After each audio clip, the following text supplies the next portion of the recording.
Welcome, everybody. It's Saturday night. We are all alive, and it is our time for you, the Global Peace Tribe. Welcome, everyone. I want to thank you for joining us. I really want to appreciate all the people that come into our Zoom room show. And for those of you that are watching now live on Facebook, whether you're watching the replay or you're with us live, please come on into the Zoom room with us. It's really wonderful to have you with us because it's easier for you to chat with us, to connect to all of our presenters. And we have amazing presenters here tonight. So many beautiful, talented, wise souls all coming together to celebrate with us, to really create coherence. You're going to be hearing a lot about that word. I guess we're going to have a Mr. Rogers moment. Our word for the day is coherence. And we're going to be really experiencing beautiful coherence with amazing presenters, musicians, Teresa Collins, of course, who's our co-host. So please come on in and join us. And it's easy to do that. Just go to globalpeacetribe.com and register. Again, all of you watching on Facebook, either live or even if you're watching the recording of the replay, go to globalpeacetribe.com and register. And a lot of wonderful things happen when you do that. You now can come into the Zoom room where we can interact with you beautifully. We also send out on Monday an email to just our people that gives you the access to not just the previous Saturday Night Live, but all 60 previous shows we've done. We've done 60 of these, and you know what? They're all amazing. And so you might go through and say, wow, I really want to see the one on optimum health with Deepak Chopra, or maybe I really want to see some Indigenous elders' wisdom, or maybe I really want to go on how I can improve my relationships. So we have all these wonderful topics and all these best speakers and luminaries talking about those topics, and you can go back and access it by letting us get your email address. Also, we then send out a reminder about the upcoming shows. So come join us. If you're watching, you are part of the Global Peace Tribe, and we want you to be with us. I want to thank Wendy Grace, a beloved member of our Global Peace Tribe. She is our sponsor for the show, and it's going to be an amazing show, everybody. So with no further ado, I'm going to turn it over to my co-host. We have two co-hosts tonight, Deborah and, of course, Teresa Collins. But to tell us all about what's coming up, here is Deborah Giusti. Thank you, Scott, and welcome everyone to now what is our 60th show that we produced every Saturday night since the lockdown during these highly challenging but very evolutionary times. And this is the second month of season 5, which is Time to Thrive, April through June. And we have 6 more amazing shows in this season. And Scott and I have agreed to do season 6, an incredible mix of appreciating the past and manifesting a positive future. And again, we thank you so much for your donations when you register or when you donate to our GoFundMe, and also when you donate to the community organization that we sponsor during a lot of our shows. We've raised about $90,000 for community organizations and private individuals during the month, and we'll tell you more about who we're going to help support shortly. But for now, I want to let you know our theme for tonight is becoming an island of coherence and pulsing the planet with love. And yes, we are so happy to have another show this season co-hosted by Teresa Collins and her organization's Global Coherence Pulse and the Islands of Coherence Network. Her organizations allow us to become aware that small clusters of humanity living in coherence can help shift the tide from one of fear to one of love. And this is what we're going to do tonight. We are going to experience pulsing the planet with love. Also, the waves of support of individuals that collectively awaken and engage and embody this evolution can create waves of fear to love. And when we allow the conscious attention to our choices and our commitments and actions, it also very passionately raises the quality of our presence and life interaction. And we've got an amazing group of guests tonight that are very passionate about these themes. And they're going to offer insights and experiences during the show that will empower us to actively participate in making this shift together now and pulse the planet with love. So I'd like to introduce them to you now. We are going to have with us by video Bruce Lipton. He's an internationally recognized leader in bridging science and spirit. He's a stem cell biologist. He's a best-selling author of Biology of Belief. So we're really happy to have his amazing words with us tonight.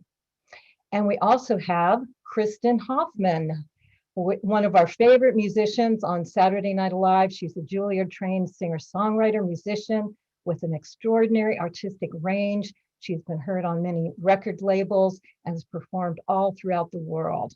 Welcome, Kristen. We will also feature Chris Decker, who's been involved in creating transformational events and festivals for over 30 years. He was a founder of Earth Dance International and other global festivals for peace. And he continues to create as the co-founder of Uplift and many other virtual online conferences. We're really happy to have as well Claudia Weiss, who is a citizen scientist with HeartMath Institute, Global Coherence Initiative, and is the co-founder of Global Coherence Pulse. She's also the chairman of Institute of Noetic Sciences and many other things. We're so happy to have her. We also have Nikita Gearing. She is the author of I Am Mantra, which delivers empowering daily mantras to people in over 80 countries. So for the past 31 years, Nikita has a regular personal practice of exploring different types of meditations and mantras and breathing techniques. Welcome, Nikita.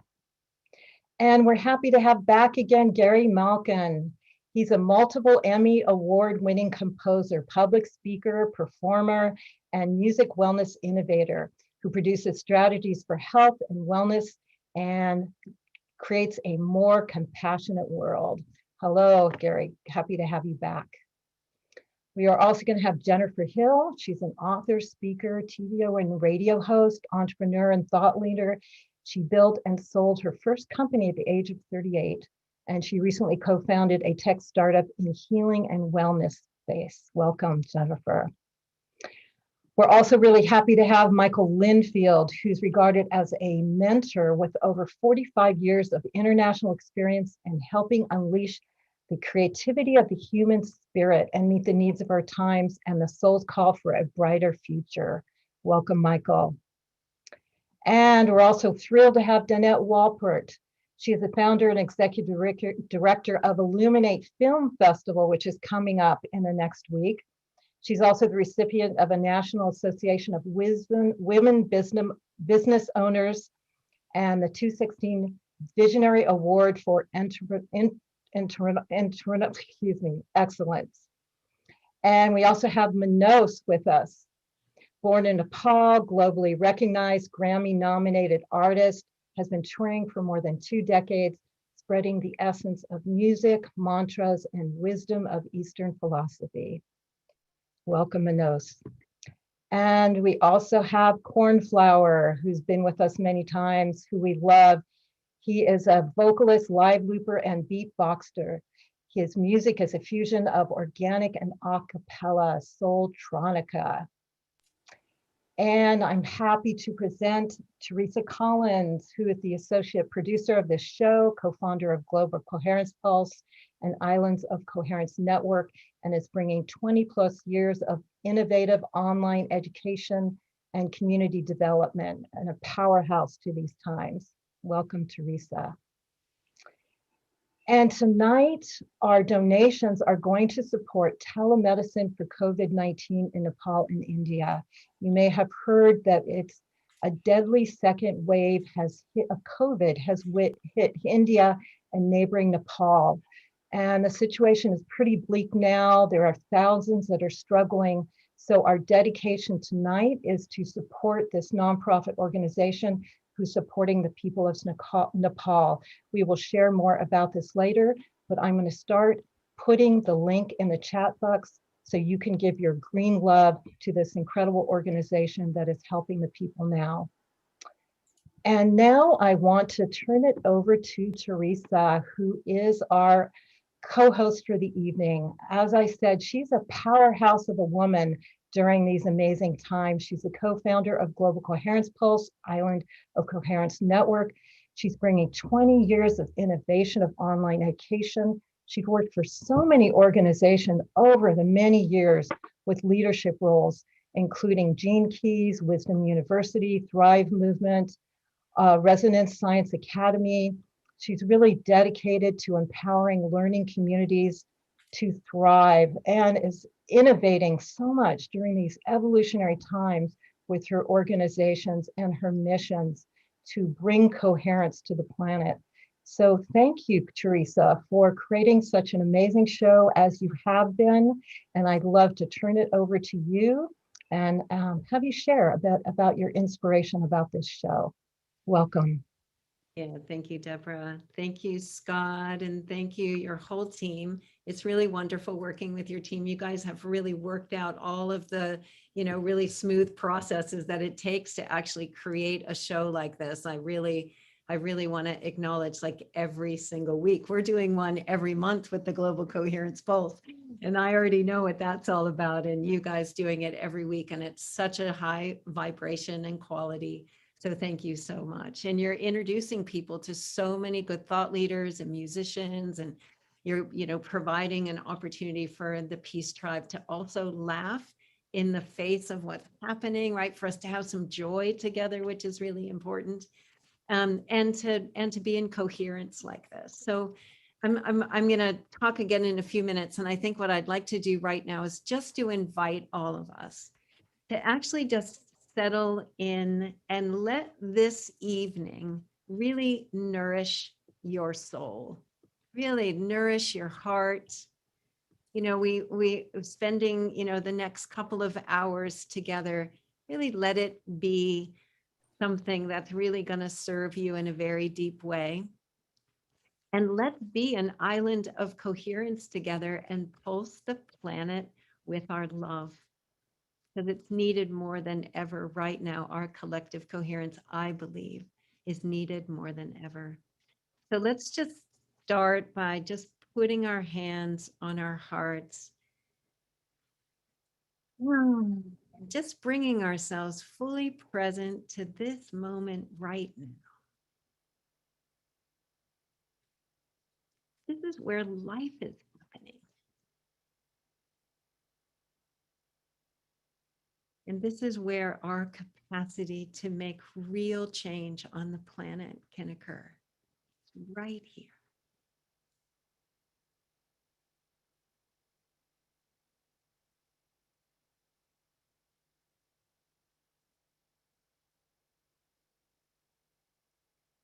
And I really want tonight to be an experience, really, for us to really journey deeply together. And to start us off, I'd like to bring in cornflower.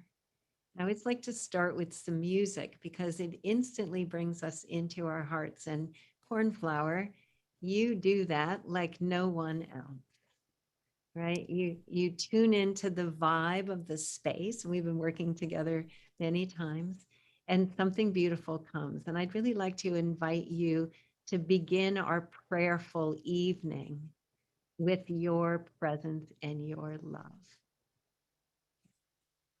Thank you, Teresa. Let's all drop in together.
Bless you, cornflower.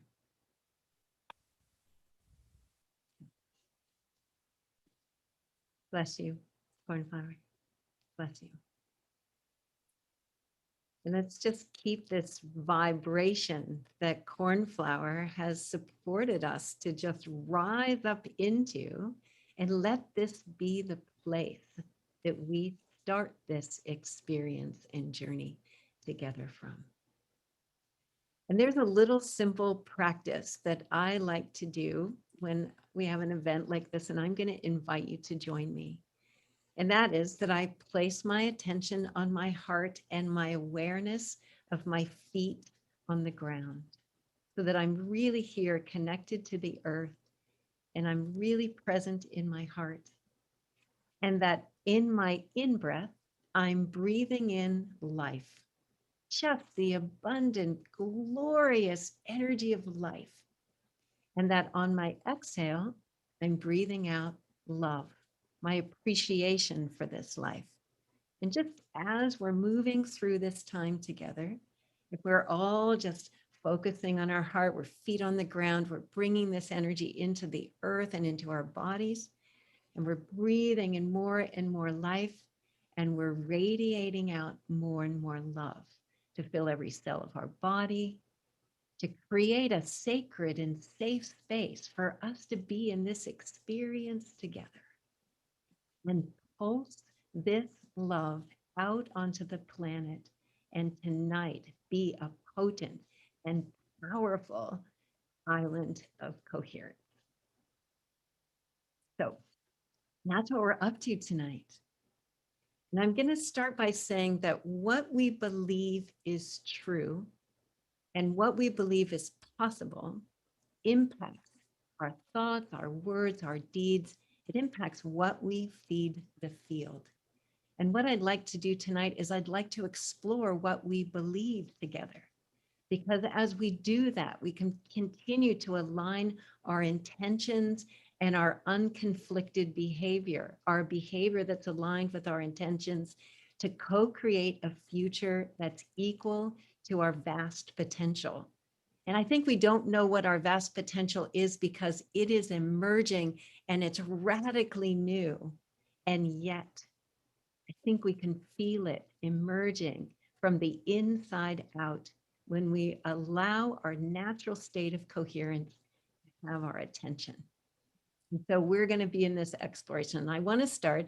I asked Scott if he would create a poll for us, and I want to see what we believe. Do you believe, if you launch that poll, Scott, do you believe that a small cluster of humanity living in heart coherence can help shift the tide from a current of fear, from a lower vibrational energy of fear to one of love? We have a lot of yeses, like 97%.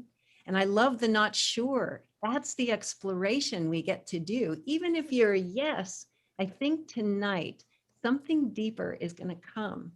Because if we believe it's a worthy pursuit to become an island of coherence and pulse the planet with love, then we're really going to show up, and we're going to learn together what it actually means to awaken this capacity, to embody this capacity, and to engage it on behalf of ourself and the whole of life.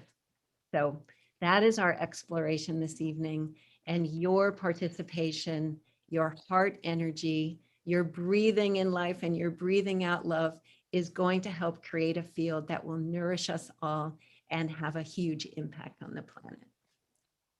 So I am going to start this exploration. Every single one of our presenters, I'm asking them this same question. Do you believe that a small cluster of humanity can make a difference? And if yes, then how do you see us awakening this capacity?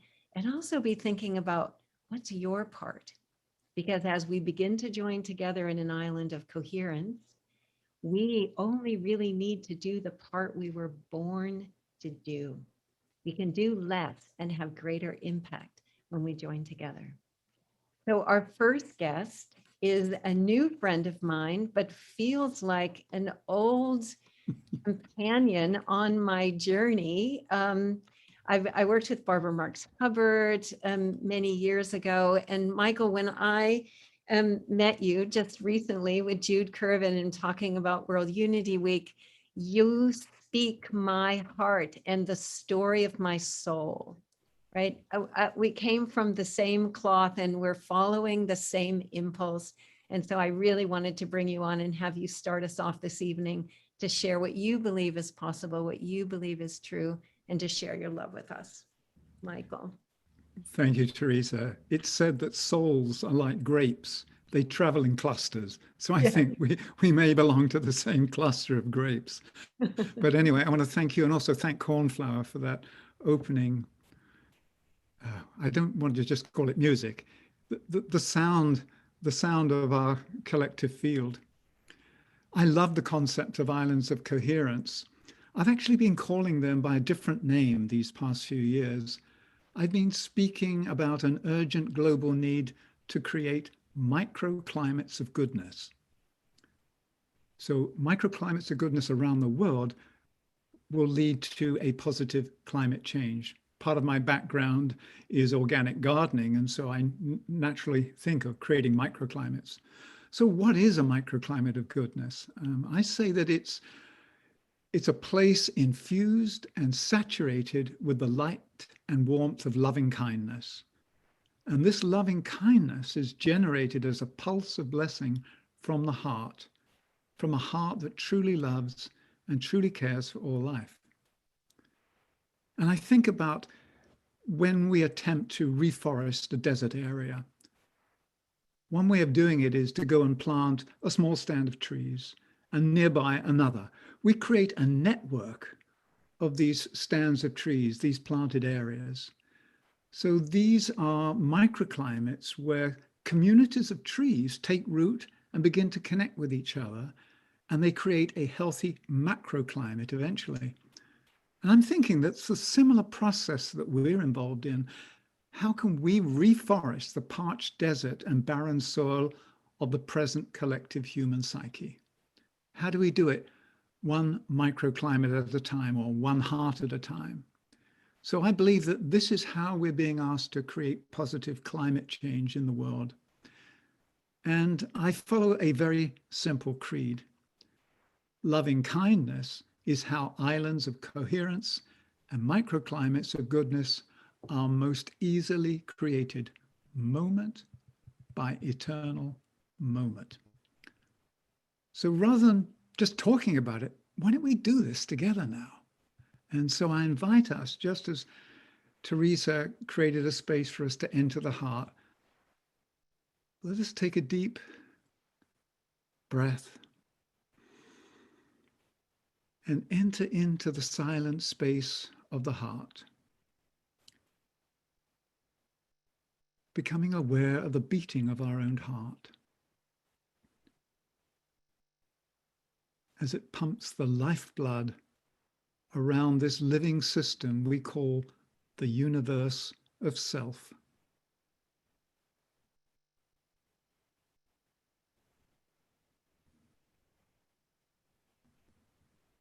And then become aware of the many beating hearts on this broadcast all around the world. And as we listen to each other's hearts beat, they begin to synchronize.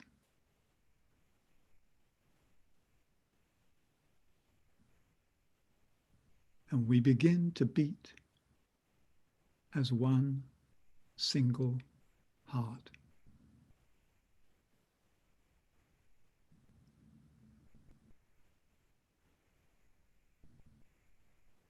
And then we visualize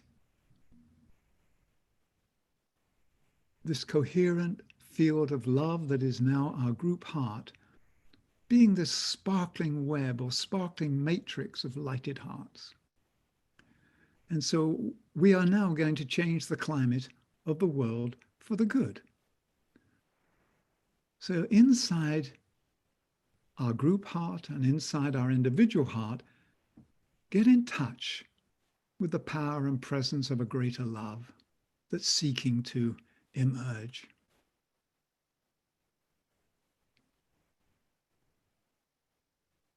And then allow it to come out, to saturate the ethers with pulses and waves of loving kindness.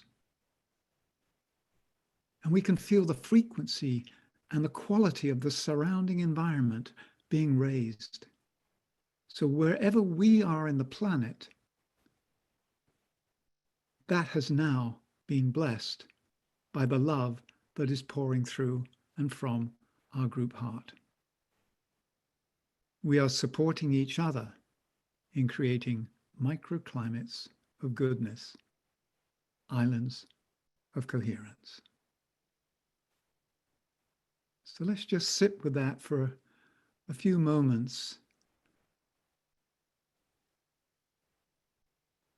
This is how we pulse love together. Thank you. So the heart really is the instrument through which resonant relationship occurs. And the heart allows us to receive, to register, and to radiate the greater presence of love that pervades and suffuses all life. I usually say that love is the glue that holds everything together. So I want to just name something that happened to me 3 years ago when I was visiting the Southern Hemisphere. Both in the Blue Mountains of Australia and in the forests of the South Island of New Zealand, I had a very deep experience. I had an experience and a series of subtle meetings with what I would call the divine feminine aspect of Gaia, the mother of the world. And it moved me, and it showed me what the work is ahead for myself and perhaps for all of us. And not that the mother of the world spoke to me in words, but she impressed me through this loving transmission. And this is the gist of the message. I need you to come into resonance with my heart and to join with me and your sisters and brothers in singing in the song lines of a new earth. Through the power of the heart and by utilizing the science of harmonics, I invite you as one family to become the instrument through which I can sing the love song for birthing a new day and touching all human hearts. So that really was a profound experience, because I realized, just as the Aboriginal peoples in that part of the world, both in Australia and also the Maoris in New Zealand, they have a tradition of these song lines, that they carry the DNA, the spiritual DNA of the world that we want to create, and you sing in the new song lines. So I had this inspiration that our task is to sing in the new song lines together. So the love song of Gaia is played through the instrument of our coherent heart. And the heart is tuned, as Stevie Wonder would say, to the key of love. So let's imagine now, going back into this heartfelt space of our group field, imagine our network of lighted hearts on this broadcast net forming the coherent group heart. And then imagine, if you can, an Aeolian wind harp, like perched on top of a mountain or a cliff, where the winds play through the strings and create resonant sounds and harmonies. Now imagine our group heart as that Aeolian wind harp. And we open our heart and we allow the power and the grace of the breath of Gaia to move through the strings of our one coherent heart, producing a haunting and uplifting song of great beauty. So let us listen to that in the living silence of our loving heart.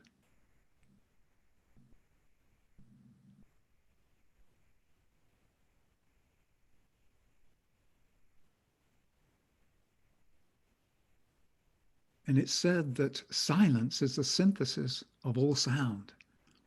And so as we listen into the silence, we can hear the eternal music of the spheres and feel it vibrating in our blood and in our bones, throughout all our feelings, throughout our thoughts, and throughout the whole of our auric field. So gently, let's register Gaia's love song. And through our pulsing group heart, let's begin to sing in the song lines of this new earth together. Allow our heart to be filled with these sounds. And if you wish, you can even express them, even though you're muted. Whatever you sound reverberates through the whole field of our gathering.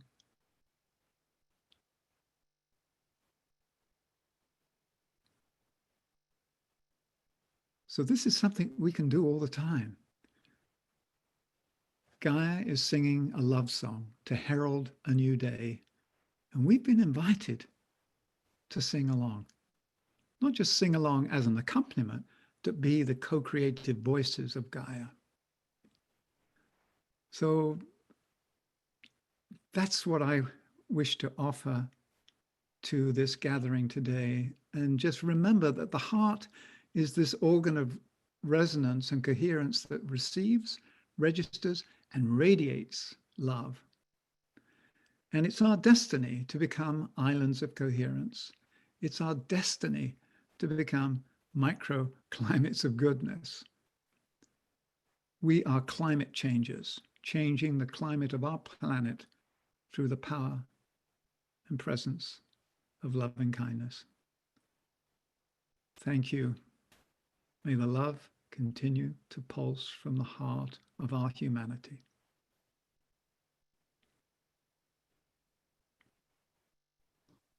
Thank you, Michael. So beautiful. I can tell you're a gardener. And a gardener of the highest order. I mean, Findhorn in Scotland, it's been a long time path of yours, and you're doing some beautiful stuff in the world too, Michael. There's so many different events that you're doing.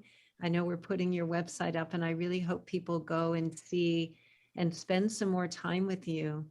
I think your transmission of the microclimates of love and coherence is an important one right now. Thank you. Yes, there are some recordings of presentations and meditations on this site. And as you mentioned, yes, I was privileged to be a gardener at Findhorn and actually take care of the original Findhorn garden for several years. So I've been blessed. And Mother Nature is not only our teacher, she sustains us. So anyway, thank you, Teresa, for the invitation to participate. I can't wait to continue to play with you. We're going to play together in World Unity Week and Yeah. on and on and on. Yes, thank you, Michael. Yes. For anybody that likes to take notes, just put a link in the chat to a word cloud that I just started to create, and I put some of the things that Michael said in there. And we might just see what we have at the end of it. So if anybody wants to play with me in that, please click that link and you can add your thoughts, and we'll see what we end up with at the end. So our next guest is Nikita Geary, and she is the author of I Am Mantra. She's also part of our Islands of Coherence. She has a cluster in there and is sharing her love with us every day in there. You've grown a huge global audience following you, and it's really telling you something about where we're at as a humanity and what we're looking for, what we're longing for in order to support us to sustain this choice of coherence in the face of whatever we're facing. And I really wanted to bring your voice forward. I so appreciate you every time you speak. And I'm really happy that you're participating in the Islands of Coherence and that you're a dear sister and friend of mine. Thank you. Thank you. Thank you, Teresa. My heart is expanding 1,000-fold from this, so much goodness tonight. Thank you to everyone who's present and everyone who will join us, because as we know, there's only the now moment. So as we pulse, as we open our own heart and we pulse that out into the field, it's all happening now. And thank you to Scott and Deborah for hosting us tonight. You know, my work with I'm Mantra over the last 12 years has shown me that sometimes in the media, we think we're very alone in this desire for personal expansion, transformation, and to help heal our planet, but we're not. There's so many of us around the world waking up, ready to wake up, and wanting to connect with others that are also exploring what does it mean to live in coherence. And that's what I really want to just talk briefly about tonight. How do we live in coherence on a daily basis? And simply for me, coherence, and Teresa's already said this, coherence is moving from fear to love. And that's something that I can do every day, very practically, looking at my thoughts, looking at my emotions, how my body's feeling. Am I in the frequency of fear or am I in the frequency of love? They're just so different. And we can always tell by how our body's feeling. Are we feeling more contracted, which is fear, or are we feeling more love, which is expansion, unity, oneness? And I think coherence is really our divine design. You know, we're not, when did we decide that humanity was done? We are a work in progress. We are just realizing our true magnificent potential. And everyone here tonight is because you're saying yes to continue to evolve. And now we're working out how do we do that in ourselves and together. And so I want to share a couple of things that I do daily that really help me with my coherence practice, moving from fear to love. And the first thing is conscious breath. We've already experienced that so far tonight with Michael. Thank you, Michael. With Teresa. Thank you, Teresa. The breath is something we do every day. But when we become conscious of our breath and we start slowing it down, and I'm going to share a really simple practice, we begin to get out of fight or flight, that alert, stress state that so many of us live in, that so much of our society lives in. And we begin to rebalance into our parasympathetic nervous system. We activate our vagus nerve, which is one of the power master nerves of our central nervous system. We activate and stimulate healing, and we immediately begin to move into greater homeostasis, homeostasis being harmony, harmony being coherence. So simple conscious breathing in the morning and night and throughout the day. I love to do conscious breathing pretty much whenever I can, honestly, because I like to think of it as my coherence breathing. And oops. And so here is a really simple practice that I use, and I hope that maybe this will be assistive to you. It's quite a common technique, and it's simply done with breathing in for the count of 4, pausing for the count of 2, and breathing out for the count of 6, and pausing for the count of 2. So you're breathing in for the count of 4, lengthening your breath, pausing, breathing out for the count of 6, and pausing. And what that does is it begins, as I said, to slow down our breath. We come into the present moment. Not only do we move back into greater homeostasis, but we begin to access our subconscious mind, the operating system of our brain.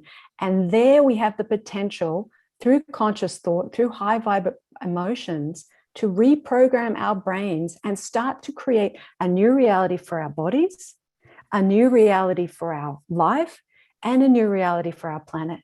If we as individuals can learn how to come into coherence and heal ourselves and heal our relationships, and then come together and focus on areas of our planets in need, Nepal and India, bless them, healed now. Israel, Pakistan, we send our love to them, peace now. The waters of our planet, clean now. There's so many things that we have the power. And science is showing, as Roland McCready talked about today, science is showing that when we move into coherence, not only do we affect the people around us, but we directly move into synchronization with our living planet. So conscious breath, really, really powerful. And I'll just say one thing about that, which is I like to breathe in through my nose and breathe out through my mouth.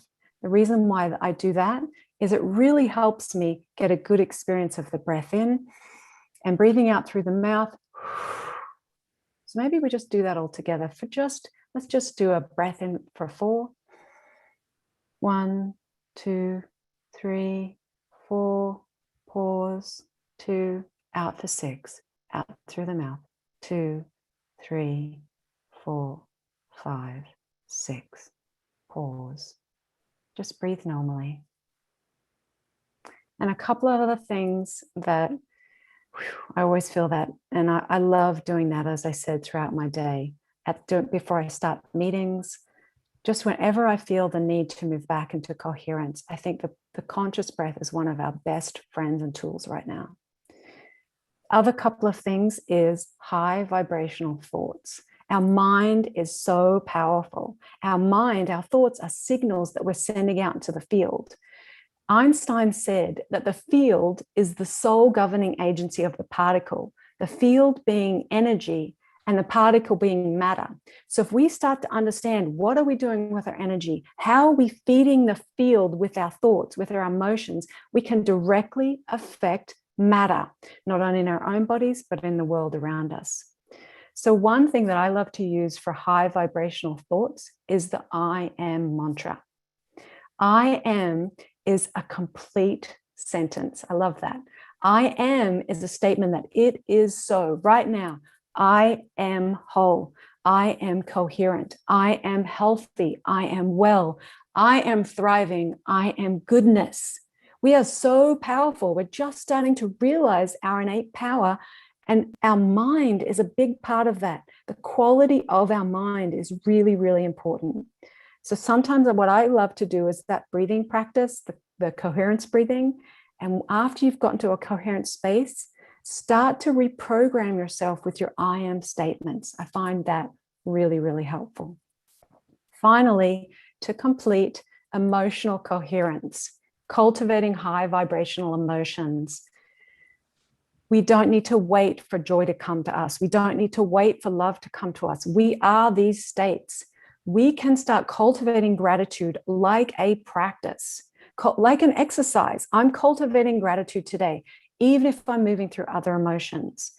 And the conscious breathing, the conscious coherence practice, I also find really helpful when I'm triggered or have a challenging emotion, to use breathing to make space, to let the emotion move through me, and then to reprogram with high vibrational emotions.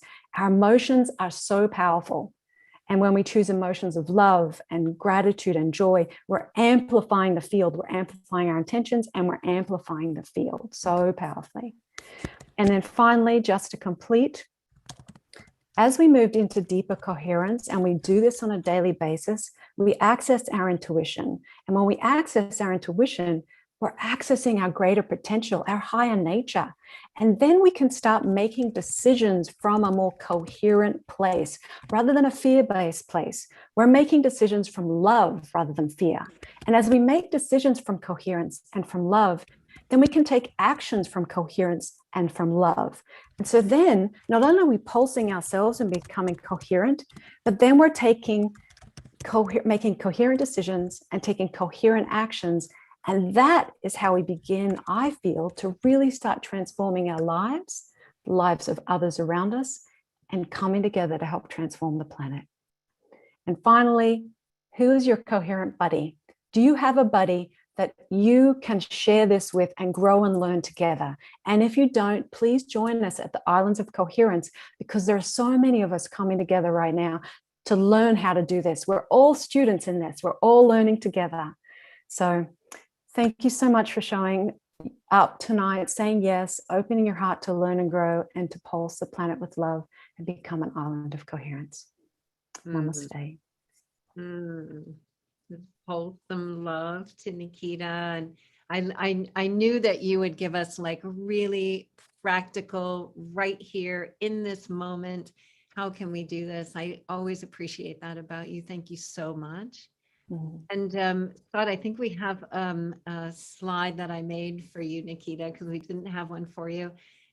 This is from your website, which I think is so beautiful. When you go there, you really feel the vibration of what Nikita is offering. And come to the Islands of Coherence, because she's posting there every day. It's a place where we can actually engage with her and start to be in community together. So thank you, sister. I Thank love you. you.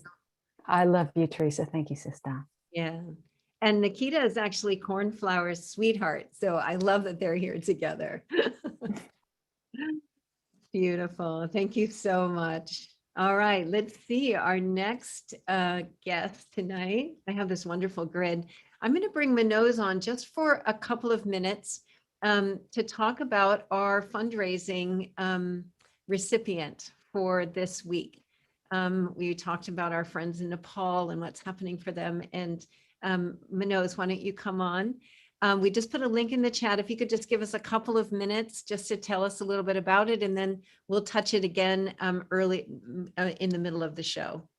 Yeah. Thank you, Teresa. Thank you. Thank you, everybody. Wow, my heart, it's just one with everybody now. It's such a powerful, powerful gathering.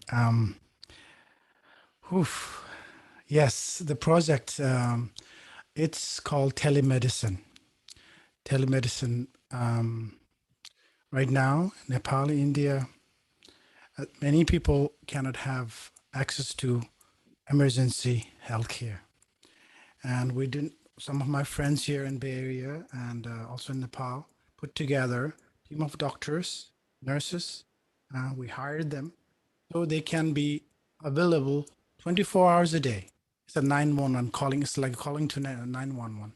And, people who doesn't need to go to hospital, they don't go to hospital because hospital is totally crowded. So that's what we're doing, raising some of the funds. And again, if you don't have a funds, hey, just send prayers, send your big heart. And, I'm going to do something I've never done before. And I've just spontaneously thought about this. This flute, I have owned all my life since I was a little kid. I played in hundreds of albums. I played all over the world. One of my favorite flute. I'm gonna put this on auction, and it's starting today for 11 days. It's gonna go through a different channel, but I just decided to put this for $1,100, $11.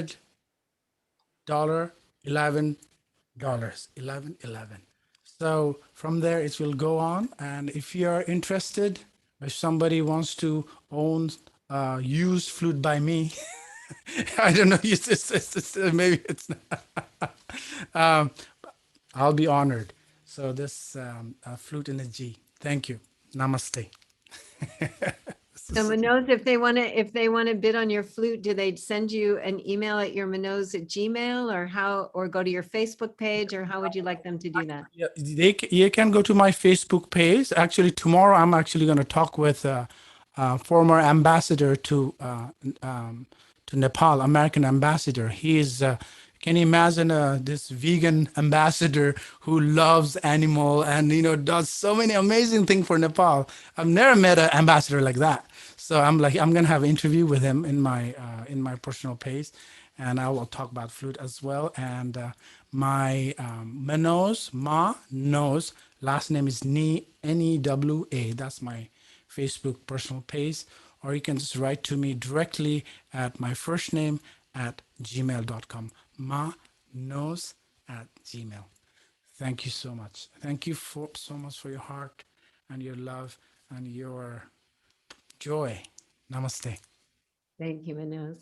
We'll hear more from Manoj later in the show, and we'll have another opportunity to touch in on that beautiful offering to help with what's happening in Nepal. So our next guest, how are we feeling? Are we starting to really feel this energy of our collective coherence building and pulsing the field with our love? We can just keep doing that with each one of these sharings and keep considering, like, what do you believe is possible? Because if you believe that this is possible, that we really can make a difference on the planet by pulsing the planet with love and cultivating greater coherence, then what we're doing right now is essential. So Gary, I'm really excited to have you on today. And Gary, like Kristen today, is going to just do a little bit of an experience for us.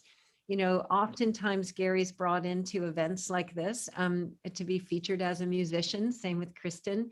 But they're both thought leaders in their own right, and have really watched Gary kind of emerge as an important thought leader around the power of music to support us in cultivating greater coherence in our lives and in the world. So Gary, I'm really excited to have this opportunity to bring you on and to have your thought leadership shine out for us today. And yes, blessings, my brother. I love Thank you, Teresa. It's so wonderful to be here. And I so appreciate the opportunity to share a more multidimensional kind of thing that I've done before, at least in this context. I'm going to just start with a little piece of a song, not the whole one, written by me and Christina Frith. And I'm so moved, of course, by everything that has been said. Michael, Manoj, Nikita, oh my God. So thank you for the incredible opportunity to build on that. Here we go. If all souls were brought here to care, why are there so many crying? If all souls were brought here to love, why so much needless dying? The earth is one country, and mankind its citizens. Let us raise a flag of our one human nation. Bury the hate and water the love. It's time to bring in the world. Bring in the world to a place of harmony. Bring in the world to a place of unity as we wrap our loving arms around this changing world. It's time to bring in the world. Bring in the young, the old, let your stories be told. The near, the far, whoever you are, the wrong, the right, we don't have to fight. It's time to bring in the world. Bring in the young, the old, let your stories be told. The near, the far, whoever you are, the wrong, the right, we don't have to fight. It's time to bring in the world. Oh, help us to bring in the world. Oh, help us to bring in the. Imagine the gospel choir. Oh, bring in the world. Oh, bring in the world. Oh, help us to bring in the world. Oh, bring in the world. Oh, bring in the world. Oh, help us to bring in the world. Help us to bring in the world. Help us to bring in the world.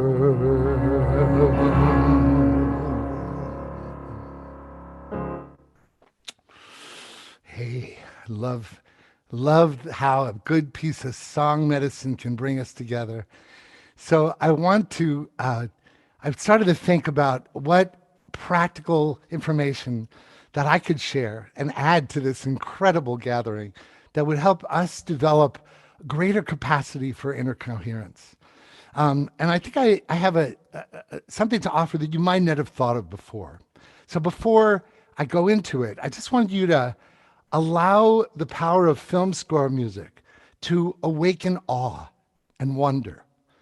And because every time you've been to a movie, you wouldn't have been at the edge of your seat if it wasn't all those moving parts together, unified by the score. And in the way the score is like a coherent directive to feel a very specific feeling. But what if the power of film composing was applied in daily life to the soundtracks of our lives, to support us for coherence itself. I'm going to play a piece of music I wrote for the new Thrive that I scored both Thrive 1 and Thrive 2. And this, I love this cue because, well, it says it all.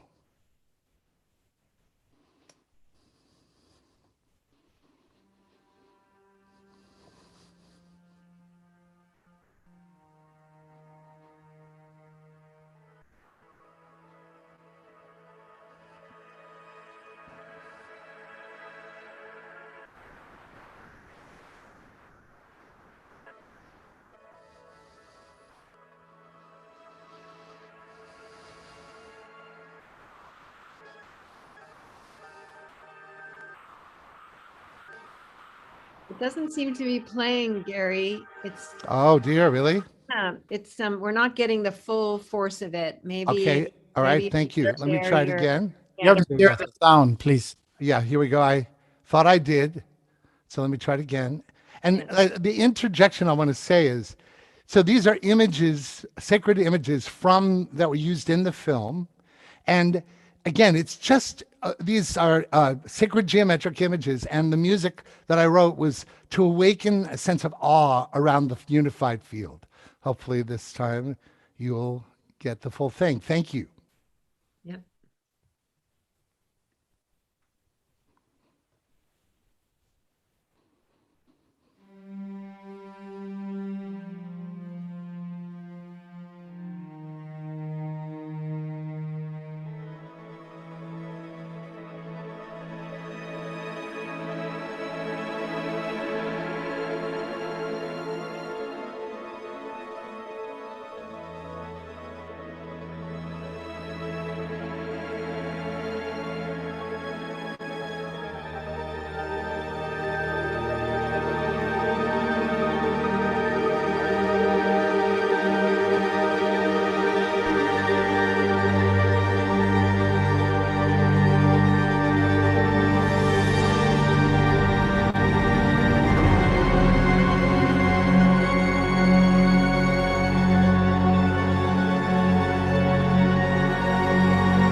So just think about that, that we can sculpt vibrations and to create musical experiences that are almost like the emissary of the world of formlessness, right?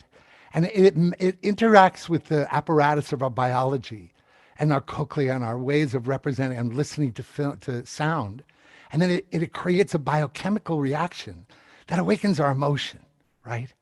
So this interface between the formlessness of music and the form of our biology is what I want to particularly focus on in the short time that I have, and I'm so grateful to have it.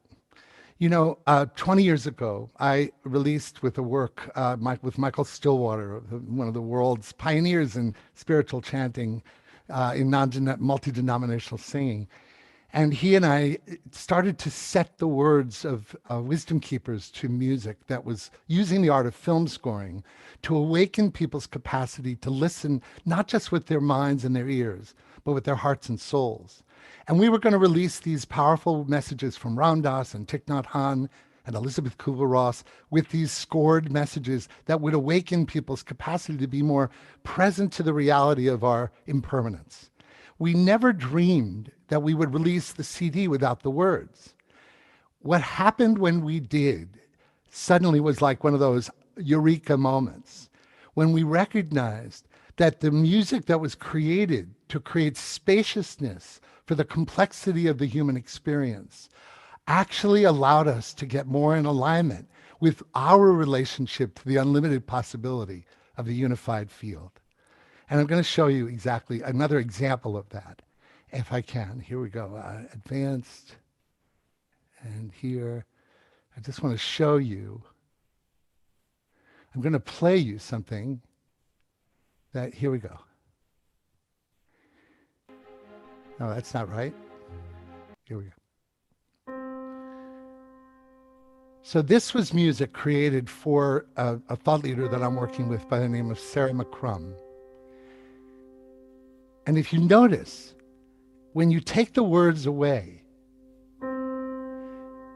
what I learned from Greg Braden was that the mitochondria need to have stillness and coherence to align to the unlimited capacity of the unified field. So when you actually create and design and curate a musical subliminal experience for when you want to create coherence, when you want to start a contemplative practice, when you want to deepen your capacity to focus on the love rather than the fear, you can design music that moves at a particular pace and has an intention for awakening you to love. Now, if you notice, there's lots of space here, right? So I just wanted to give you a taste of this. It's one of the proactive ways that we can start a contemplative practice and deepen our sense of immersion in the actual reality. Imagine music is our emissary of the unified field, the formlessness, right? And it's actually allowing us to interact with the form of our bodies and our consciousness and our emotions. And what I even learned more was using this to practice the art of focusing on the interplay between life and death. Imagine if death is the ocean of the unified field, the oneness of all, and we are the shore. And if you focus on the interface of really understanding where life and death intersect, there's some gateway, portal of awakening that deepens our capacity to build coherence, producing experience for our lives. And that's why I recommend, I'm going to turn that off right now. What I learned is there's a lot more to be learned from the intersection when we all focus together on our impermanence. Something happens that's very remarkable. We let the cat out of the bag and we realize that we're not going to be here forever. And suddenly this gratitude emerges for the preciousness of life. My timer didn't actually reflect what is going on. So if you can tell me, so I know how much more time I have, I want to be mindful of it. But what I want to say is this. My life has been informed by understanding that death is the mother of all life. Without death, life would not be possible. And when we focus on the reality of our impermanence, the ironic thing is you feel more alive, more grateful, and more connected to the field than you ever dreamed. Mm-hmm. And I encourage you to experience graceful passages as well, to be able to have that experience. The last thing I'm going to do is just share just the last 2 minutes of a cue, because I have a feeling I'm close. Am I? I think this will be your last piece, Gary. All right, great. Thank you. I'm sorry the timer didn't go off. I want to share this last piece because if we're all dreaming in this reality, then there's no way we can do that without actually practicing the art of vibrating at the frequency of triumph and of success. So let me just take this off. And so I want to just play the last 2 minutes of a track that I created for Thrive that was the hardest cue for me to write. And it was the cue that was when Foster and Kimberly at the end of the film actually say, we can do this. We were all meant to thrive. I'm just going to play the last 2 minutes and imagine that this is the triumph soundtrack for vibrating at the frequency of our capacity to all create islands of coherence together. Here we go. I'm just going to play the last 2 minutes. Here we go. Hold on. Here we go.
The last thing I'll say is the moment of ending a piece, it's a practice. If you celebrate the ending of a piece, it's like celebrating the end of a life. And that presence you pay attention to at the end of a piece and creating the spaciousness that we are all guided and inherently guided to do is a really powerful moment of practicing developing coherence. Thank you for the opportunity to share my passion around how we can really use music to actually affect the soundtracks of our lives and the quality of meeting coherence together with our inner ecologies and our outer abilities to create it together as a group. Thanks, Teresa. Beautiful, Gary. You should see all the beautiful messages in the chat around how much you've touched everyone's heart. And I played Graceful Passages when my dad passed many years ago, as you know, and it's a most exquisite piece. So I hope people do it. And you have something happening right now. It's on Sundays. I know you're changing to Saturdays, but you are starting to invite people into a soul song times together with you. And I'm excited that people will join you. Yes, it's really a very special way to turn your prayer and your intention into a customized song for yourself. And it's a beautiful experience. And I'm going to be starting in June, offering it on Saturdays, the first Saturday of the month. So instead of just four times a month, it's going to be once a month on Saturdays. But come tomorrow if you can, and I'd love to see you. It's a beautiful experience, and I am so excited to be a part of the Islands of Coherence. I'm building out my cluster as I have time, and it's the most phenomenal playground to play with people who are in alignment with you. And I love everyone on this call, and I love you all. Thank you for the opportunity to share. Thank you, Gary. Bye. Thank you. That was beautiful. Yeah. Well, we're just going to keep on moving. We are going next to Bruce Lipton. He's not here with us today because he's traveling back from Australia and couldn't be here in person, though he originally did. So we have a video of him, and he's just so sweet. So let's go right now to Bruce Lipton. Hi, dear friends, cultural creatives, and seekers everywhere. I'm Bruce Lipton, author of the best-selling books, The Biology of Belief, Spontaneous Evolution, and The Honeymoon Effect.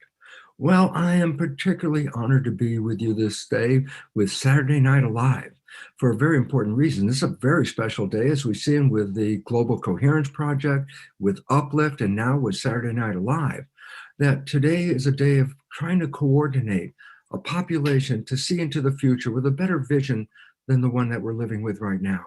I go, what does that mean? Well, if you've been reading the newspapers, surfing the web, or even looking outside your window, you can see the world is in a very big state of chaos and upheaval at this moment. And a lot of people see this as a moment of fear, a time where the world that they know is becoming undone. Well, let me give you a different alternative vision, and that is this. This is actually the right time, doing the right thing for a very important reason. 5 times in the history of this planet, life was thriving, and some cataclysmic event came and wiped out up to 90% of life. 5 times. These are called mass extinctions. The last mass extinction, 66 million years ago, was when the dinosaurs were here, and a comet hit near the Yucatan Peninsula, upended the web of life, wiped out all the dinosaurs, and up to 75% of life disappeared. Well, today we're facing now what is referred to as the 6th mass extinction of life.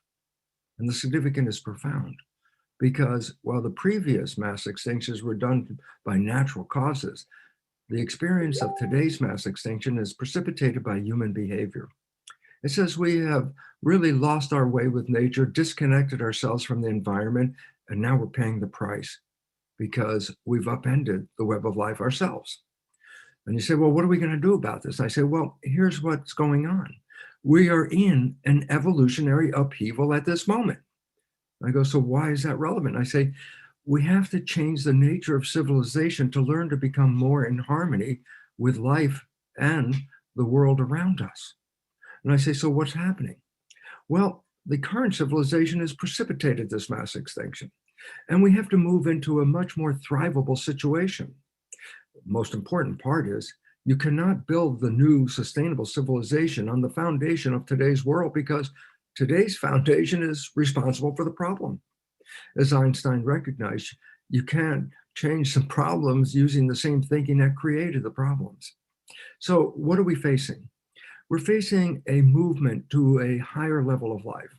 I go, so what? I go, well, this is a process where the old civilization, which has created the problem, has to break down so we can build a new civilization on a much better foundation. So when you see the world coming apart, you can look at it and go, oh my God, the thing is falling apart and we have problems all over. And I go, no, it's falling apart because we cannot build that sustainable civilization on the current foundation of our world culture. So what can we do about it? Well, the most important insight from the new biology is that this evolution is not going to be an evolution where we change our genetics, change our biology, change our body. No, the evolution we're facing is an evolution in consciousness. We have to change the way we are thinking. And this is an important part because as we do this, we change the world in which we are living because the world we are living is a result of our consciousness. So when you see it falling apart, it's actually a very beneficial sign. Because if it doesn't fall apart, we have a very short lifespan in front of us. The sixth mass extinction is promising to actually eliminate human civilization before the end of this century. So what must we do? We must change the way we're thinking. We must start to recognize that we are part and parcel of nature itself, and that we must go back to the Aboriginal thinking of the world is a garden and we are gardeners and we're here to take care of it. So as you look around, see the world falling apart, I think it's a very positive sign, because if it doesn't, the writing is on the wall. So what can we do about it? Do we all have to go out in the field and make changes in the world? And I go, no. Matter of fact, there's an old saying from the hippie days a half a century ago that said, before you go out and change the world, take care of your own backyard. What this is really calling upon us to do is to change how we are living with each other and how we are living with nature. And this is a process of consciousness evolution. So to evolve, we don't have to change our body, we just have to change our consciousness, our thinking. And this is the process that we're experiencing right now. As you see the world being disconnected and broken into pieces, this is the opportunity to think of a better way of life and come together. Well, how many people does it take to change this worldview? Well, interesting enough, not a lot. Basically, it comes down to a simple fact. The Maharishi effect reveals that only 1% of the population was necessary to change the rest of the population. And the reason is very simple. If our consciousness was like a radio broadcasting signals, with the consciousness of the world today, it's very noisy. As a matter of fact, it's all out of coherence. It's just noise. But the important part, only 1% of the population having a coherent understanding, broadcasting consciousness in a uniform and supportive manner is enough to change all the rest of the people as well. So while you're all out there right now and going, guess what? We're pretty damn close to that 1% of the population change the world. And you go, well, how can thinking change the world? And the answer is very important because it's connected to the most valid science on this planet. Quantum physics has been proven and affirmed to be the most truthful of all the sciences on this planet, the most tested and verified. And you go, so what? And I go, well, quantum physics engages a very important principle. The first principle of quantum physics is consciousness is creating our life experiences. We want to change the world. We don't have to physically go out and change the world. First, we have to change our consciousness. And today's programming on how islands of coherence can change the world is an expression of that Maharishi effect. It says that if we all collectively got together and represented just 1% of the population and gave it a new vision of love, health, and harmony, that is all that is needed to kick off the evolution so that we can thrive into the future. Now you might say, well, how can consciousness do that? Well, biologically, just let me give you a little insight, and that is this. We can read your consciousness, your mind. I go, oh, yes. Putting wires on a person's head is called the electroencephalograph, EEG. And the wires pick up the brain activity underneath, and that reveals the processing of consciousness. And yet, that result really gives us the impression that our consciousness is deep inside our head. But there's a new technology to read consciousness, and it's called magnetoencephalograph, not EEG, but MEG. You know, so what's the difference? I said, well, it reads consciousness. I go, yeah, but what's unique? And I go, in magnetoencephalograph, wires don't touch your head at all. The probe that reads your consciousness is out here, outside of your head. I go, what does that mean? And the answer is very seriously and profoundly important. Our thoughts are not contained within our head. Our thoughts are broadcast into the field.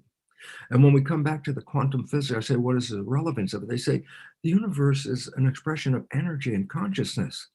That, as I said, the principle, primary one for quantum physics is consciousness is creating our life experiences. But it's also predicated on the fact that our consciousness is being broadcast out into the field. And if you can get 1,000 people, 10,000 people, 100,000 people, just 1% of the people to have a different consciousness, then guess what? It's not contained in their head. It's broadcast in the field. Each of us, our brain is the equivalent of a tuning fork sending out vibrations. And the coherence of 1% of the population having the same vibration is enough to change the energy of the field to help us come through this extinction process out the other end and go into a world of thrival. So the most important thing I can leave you with is a very significant fact, and that is this: the chaos that you see going on right now is a very positive sign, because it says that we're beginning to recognize that the way we have been living is actually the problems that we are facing in the world of nature and the web of life. And that changing our thinking, and this is actually based on both quantum physics and the new science called epigenetics, which shows that our consciousness is also controlling our internal environment. So between quantum physics says consciousness is changing the external environment, epigenetics says that consciousness is changing the internal environment. What if we collectively started to share a vision of love, harmony, and a planet coming together in unity? And I say, why is it relevant? Because if we get 1% of the population to broadcast that consciousness out in the field, that is enough of an energy power source to change the world. So I just want you to understand that today's been a wonderful day to address this issue of love and health and harmony, and small groups of people getting together just to change the consciousness, because each of us as a tuning fork can collectively change the world. So conclusion is simple. Yes, the world is in chaos. I wouldn't be afraid of it, because if there was no chaos, then I would be afraid, because that meant that we were just going to continue on the same track we've been going on. And that is a track to extinction.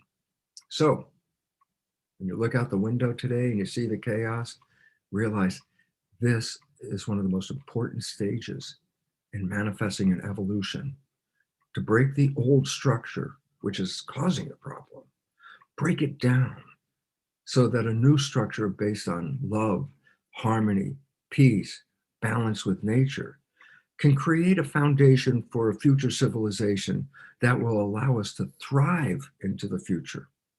So I really want to express my deepest appreciation and thankfulness that you're all here today, because you being here today is, every one of you being that tuning fork, is what is going to create the evolution that will allow us to move into that future with the love that we've been talking about all day. A day that can go on forever when we start to recognize love is the force that holds us together and creates the pathway to a future of thriving in this beautiful garden that we've been provided with. Thank you for listening. Thank you for being here today. Again, each one of us is an evolutionary participant. We must create our evolution. It's not a passive event. We are the creators of this. You are the creators of this. So thank you. Keep up the love, keep up the vision, because our future is so bright. And all of you are the creators of that future. Thank you very much.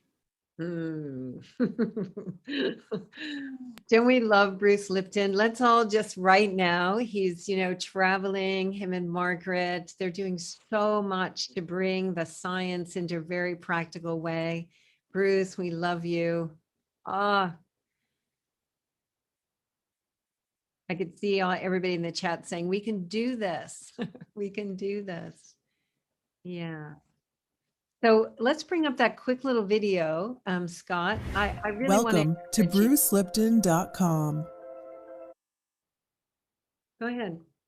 You can play it. Here, you will have total access to powerful new knowledge that will enable you to become a master of your life rather than a victim of your heredity. Bruce Lipton, best-selling author of The Biology of Belief, is an internationally recognized leader in bridging the gap between science and spirit. Enter the vast world of your cells and experience the wisdom within, as Dr. Lipton explains the science of epigenetics in a way that is fun and easy to understand.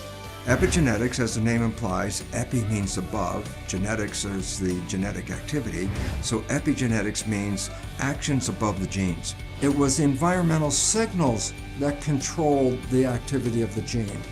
Genes do not control themselves. Genes respond to signals in the environment. And join Dr. Lipton in a journey beyond the infinite. I want to thank everybody out there because you are the cultural creatives. Thank you, Bruce. And I really want to say that Bruce has on his website, when you go there, so much great information. His books are marvelous, but I really want to invite you to join his community. Bruce is doing webinars on a regular basis. He's so much fun. He makes it very practical and inspiring, as you can see everybody's saying in the chat. So thank you, Bruce. We love you. And let's support Bruce by joining his community so that he can continue to do more of spreading this good message onto the planet.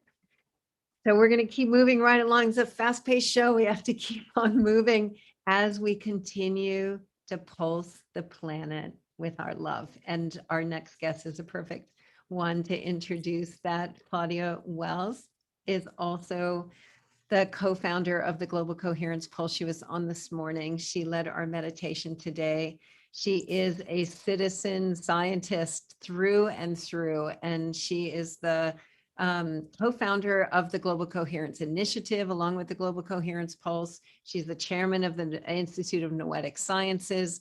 She's very, very active in bringing coherence onto the planet. And Claudia, I am so grateful that you're here tonight and that we get to be in partnership in this great work of bringing the awareness of heart-centered coherence into the world together.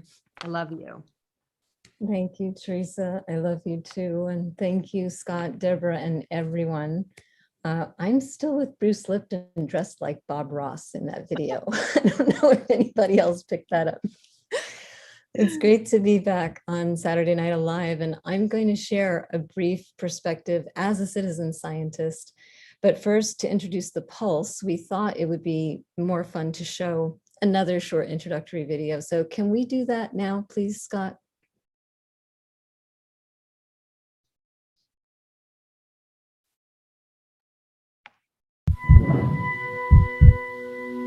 This is the human heart.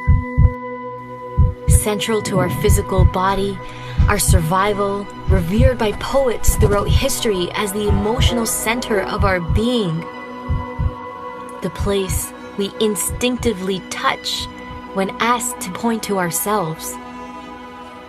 And now, what we have known intuitively is being understood scientifically. Researchers are unlocking a new science of the heart that could change everything we know about health and our interconnected nature.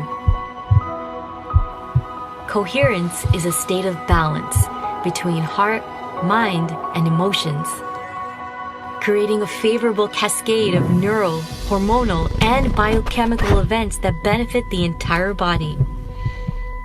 But this phenomenon not only benefits us personally, it affects everything around us, emitting an electromagnetic field that can be measured up to 3 feet outside of the body. When you are in coherence, your heart resonates at the same frequency as the Earth's magnetic field. This frequency positively affects everything around you. When a group of people are in coherence together, this effect is magnified, Could communities synchronized in coherence lower violence, accelerate cooperation, and global harmony? This is the purpose of the Global Coherence Pulse. If we can measure the impact of thousands of people in coherence at the same time, it could lead to a breakthrough in understanding the full potential of the human heart. All you need to participate is your presence and your heart. To take it to the next level, join the research study by downloading the app and getting an HRV monitor to measure your personal coherence. The world needs it more than ever before. Each human heart is unique and magnificent by itself, but imagine what could be possible when we unify.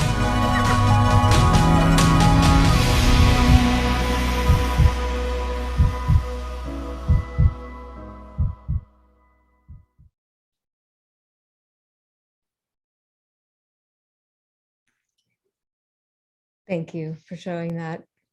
I'm so excited to appear after Bruce Lipton, not just because he's such an icon, but because long ago he shared something with me from his own work that became one of my go-to ways to think about heart coherence, which is, of course, what the Global Coherence Pulse is pulsing the planet with. What he told me was that intelligence emerges when a system connects with itself. And I thought I'd share that tonight because Bruce was talking with us about the brain just now. And at the Pulse, we focus on the heart. But I know Bruce, who's also a good friend of heart math, would agree that truly new thinking requires the holistic intelligence that emerges when the heart and the brain are connected through coherence. And it's this connected heart-brain intelligence that's most missing in our world. I remember sharing this idea with Barbara Marx Hubbard, the mother of conscious evolution, known to many of you in the Peace Tribe, I'm sure. It was in her home in Santa Barbara, and I was always talking to her about coherence, and she was always having people visit her home. And this particular day was no exception. But it was memorable for me because when I shared that intelligence emerges when a system connects with itself, her visitor immediately challenged the idea, saying, well, what does that even mean? Are you saying that when like a sewer connects with itself, it becomes intelligent? And I don't remember what I said in reply because I was so flustered, but I remember what I wished I'd said, which was, yes, it would be intelligent for a sewer, because it would be a really unintelligent sewer if it wasn't connected to itself. In fact, it wouldn't even be a sewer. It would just be a collection of separate parts with excrement everywhere, people. But when it's connected, the whole becomes greater than the sum of its parts. It becomes something new. And Bruce, of course, was speaking of intelligence emerging in living systems. The difference is life is already connected to itself through quantum entanglement and magnetic fields and however else that we have yet to discover. We just need to enliven those connections through coherence, through our hearts. And it's love and other regenerative emotions like gratitude that enliven coherence in us. Did you hear Bruce say that love is the force that holds us together and creates the pathway to a thriving future? Embodied coherence is the power to hold things together, to create ever greater, ever more complex wholes, healing fragmentation in any system through a dynamic stability in which the exchange of information and energy can flow unimpeded, even we theorize outside of our conventional notions of space and time. This is how we reconnect with nature's coherence, through our own. Cultivating greater coherence is what I think of when Bruce says we need to first take care of our own backyard.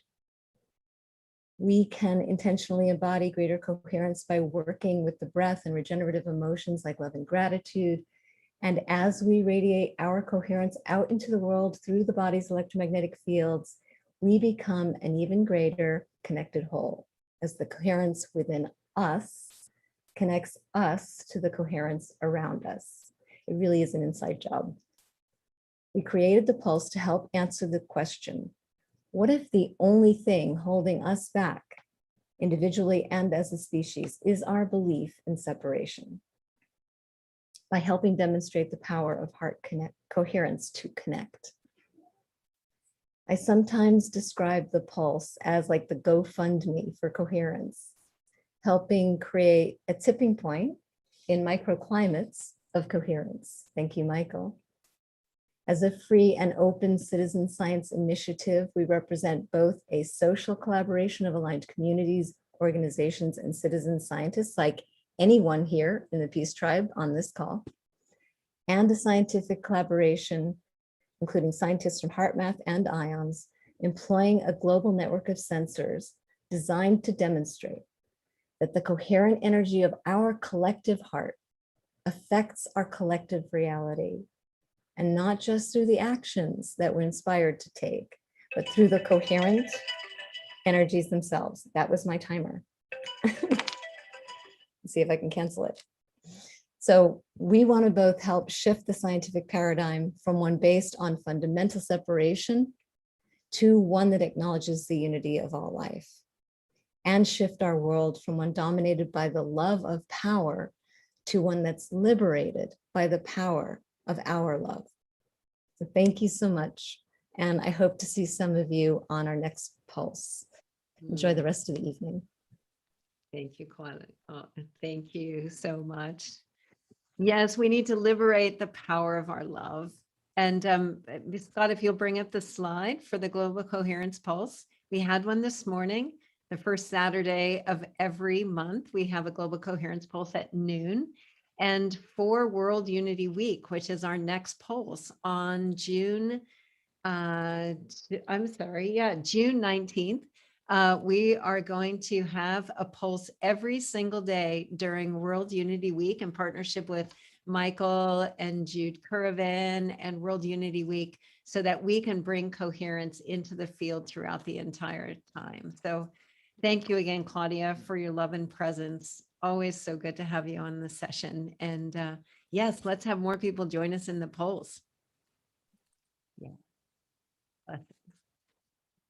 All right. So if you're just joining us, which some people, I can see we have some new people on. I see Chris Decker's with us now. We're going to be hearing from him soon. We are exploring if we believe that a small clusters of coherence, people living in coherence, can help shift this system to a higher order. And I think we're feeling it. We're pulsing the planet with love. And tonight we are experiencing ourselves as an island of coherence. So we're happy that you're here with us, and we are just going to keep flowing through this beautiful evening and continue to pulse the love that we're experiencing as we're here together onto the planet. So I'm excited about our next guest, and that is Kristen Hoffman.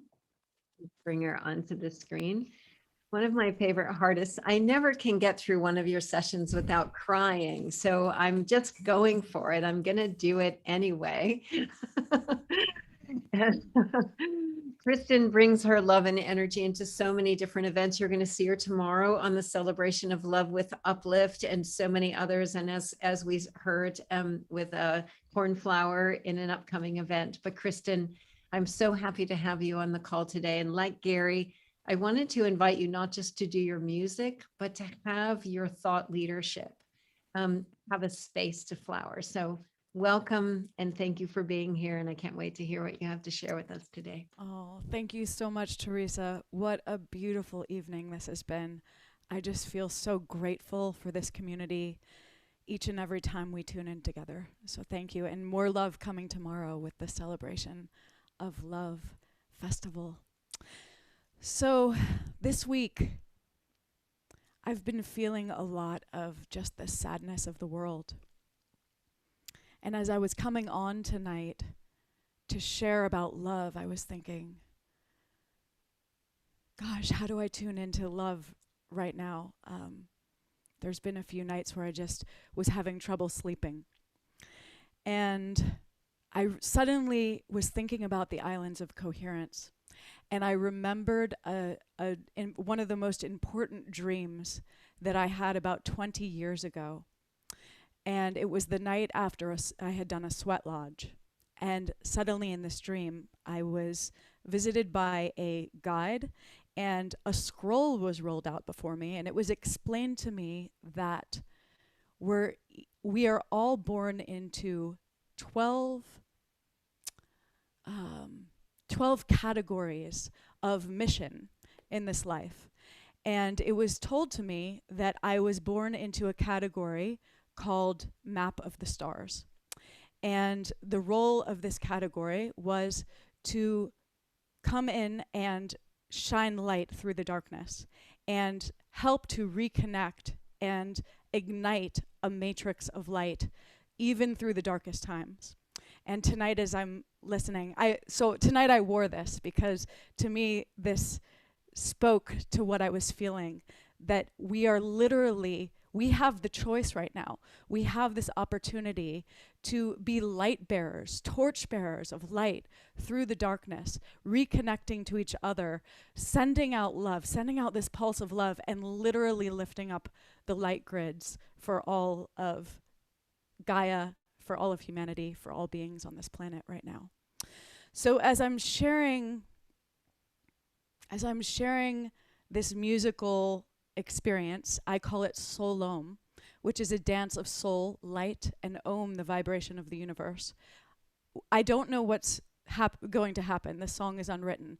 So I want to invite you to just tune into your inner star. We are all stars. We are all these love-filled light beams.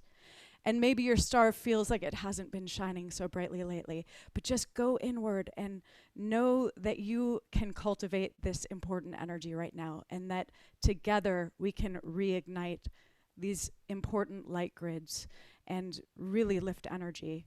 That is what the islands of coherence are all about, I think. And just send your intentions. Please send your deepest, deepest prayers for our world and for all of those who are going through very challenging times right now. Please send your deepest prayers and intentions into the music. And may I be a vehicle for light and love. May I receive your conscious intentions, your prayers. May I be a portal for divine energy and high energy to come through right now. And let's go into the music. My deepest prayers. Thank you.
to the heart of Gaia.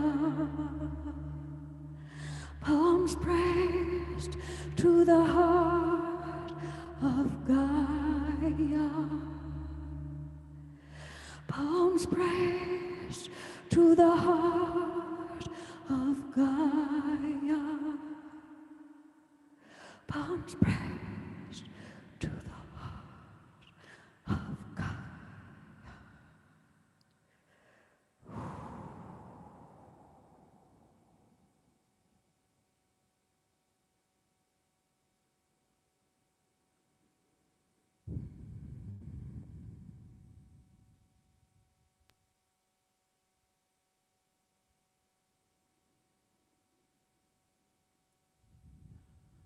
Let's just stay in this moment with our heartbreak, right, of what's emerging on the planet as the old falls away.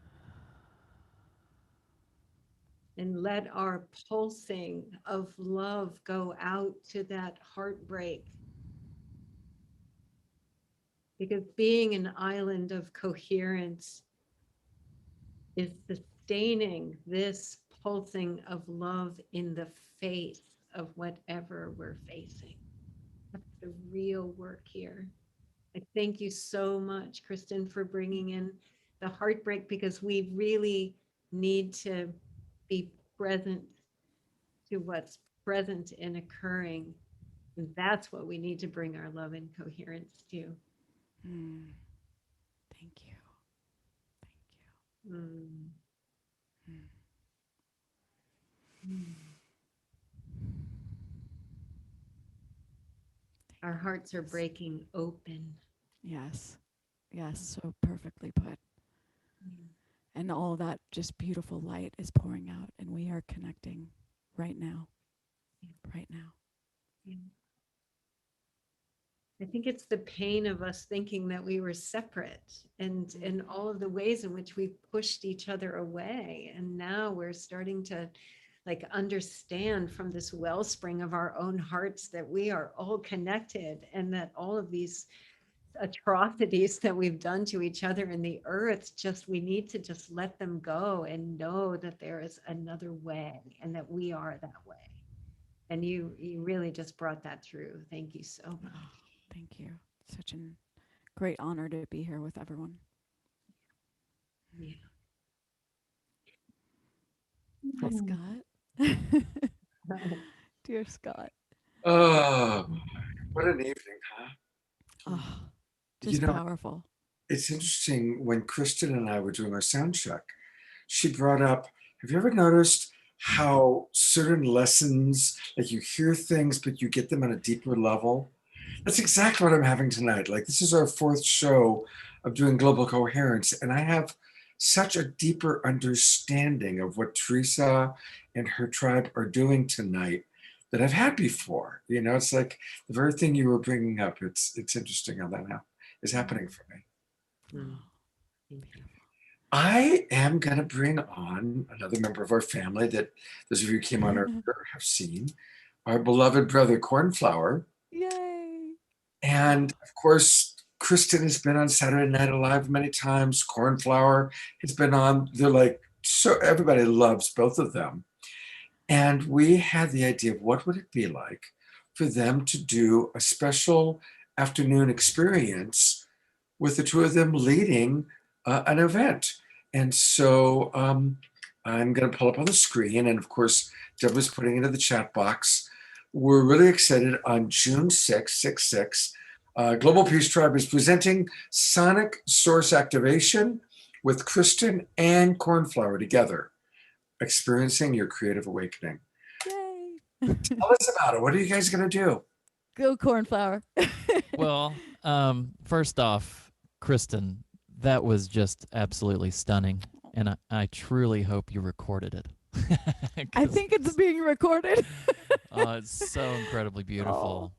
Thank you. Yeah, so Kristen and I are going to come together to create an experience for everyone to come and just bathe in 4 musical journeys.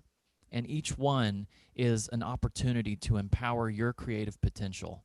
Now, like Kristen mentioned earlier in the broadcast, you don't have to do the things, these little activation points for bringing in source through your creative magic and your creative gift.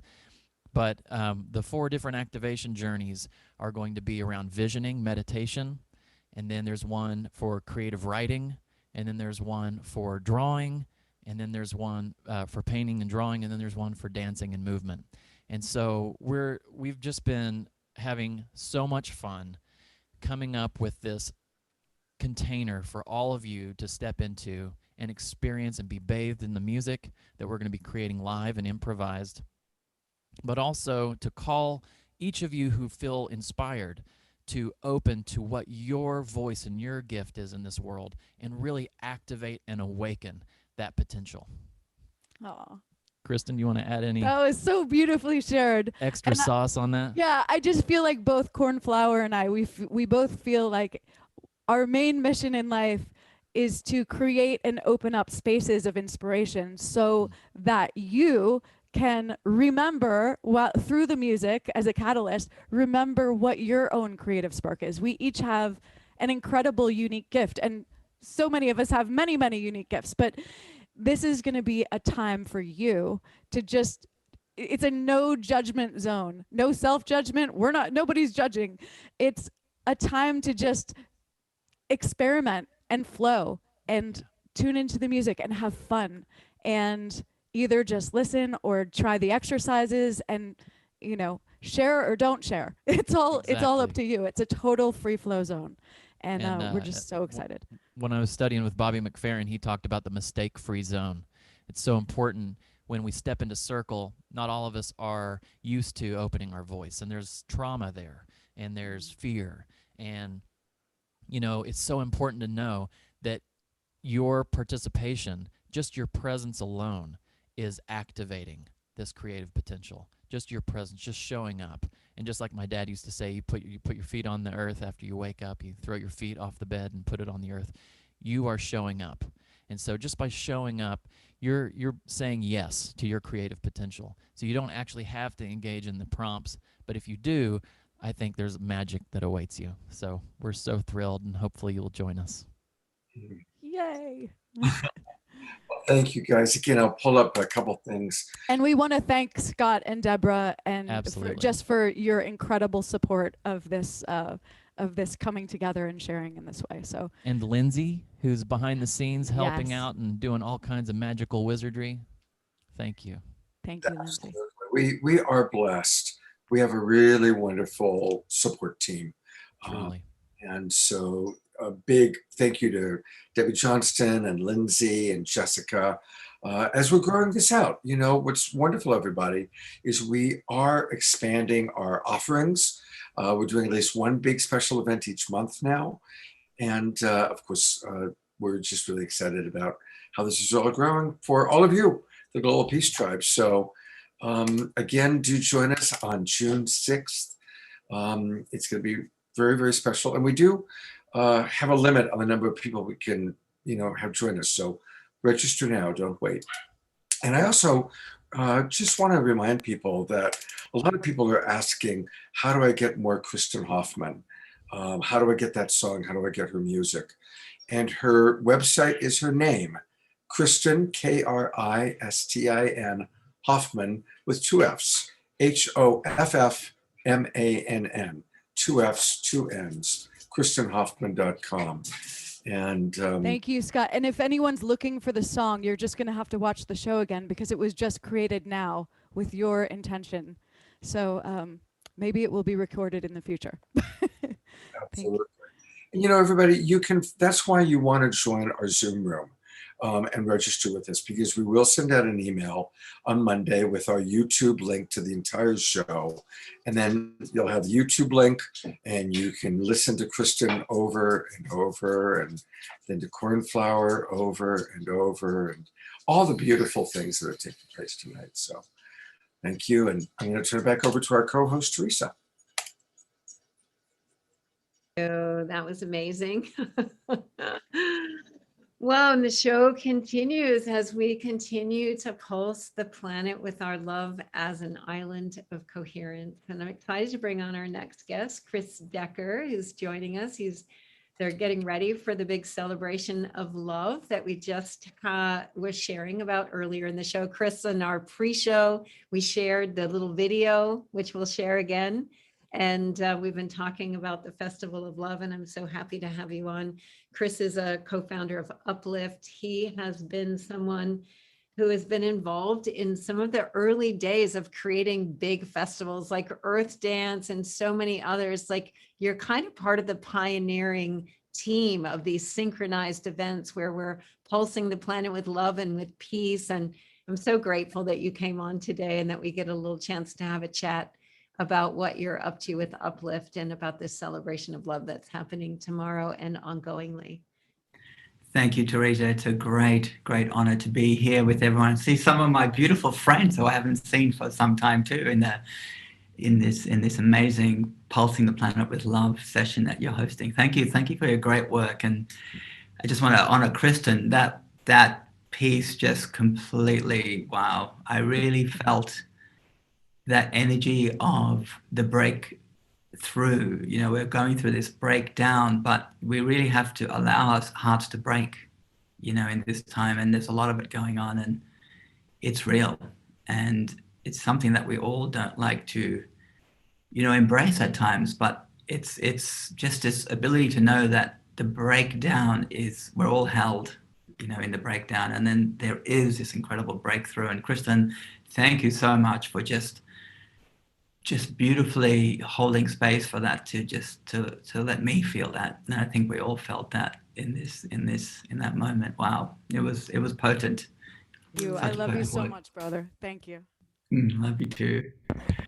Yeah. So I just wanted to, so great to be here and this work of creating these islands of coherence, this moment of bringing people together, with intention, you know, is been my work, as many of you know, for decades now. You know, we started with Earth Dance back in the 90s, and it was sort of pre-internet time. And the idea then, you know, we were all part of the sort of early days of electronic dance music culture. So the idea was to dance around the world and then have this moment of coherence, wherever you were, you committed to this one prayer for peace. So that was the intentional moment we had in Earth Dance, that connected in its peak around 700 locations in about 75 plus countries came together all across the world, all these dance floors uniting and pulsed the planet with love at that moment. And we've had some, you know,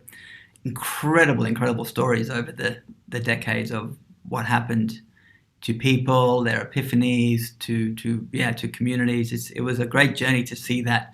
And now seeing it evolve, now we have all this great technology, these people can really, we can refine and you know, refine that connection.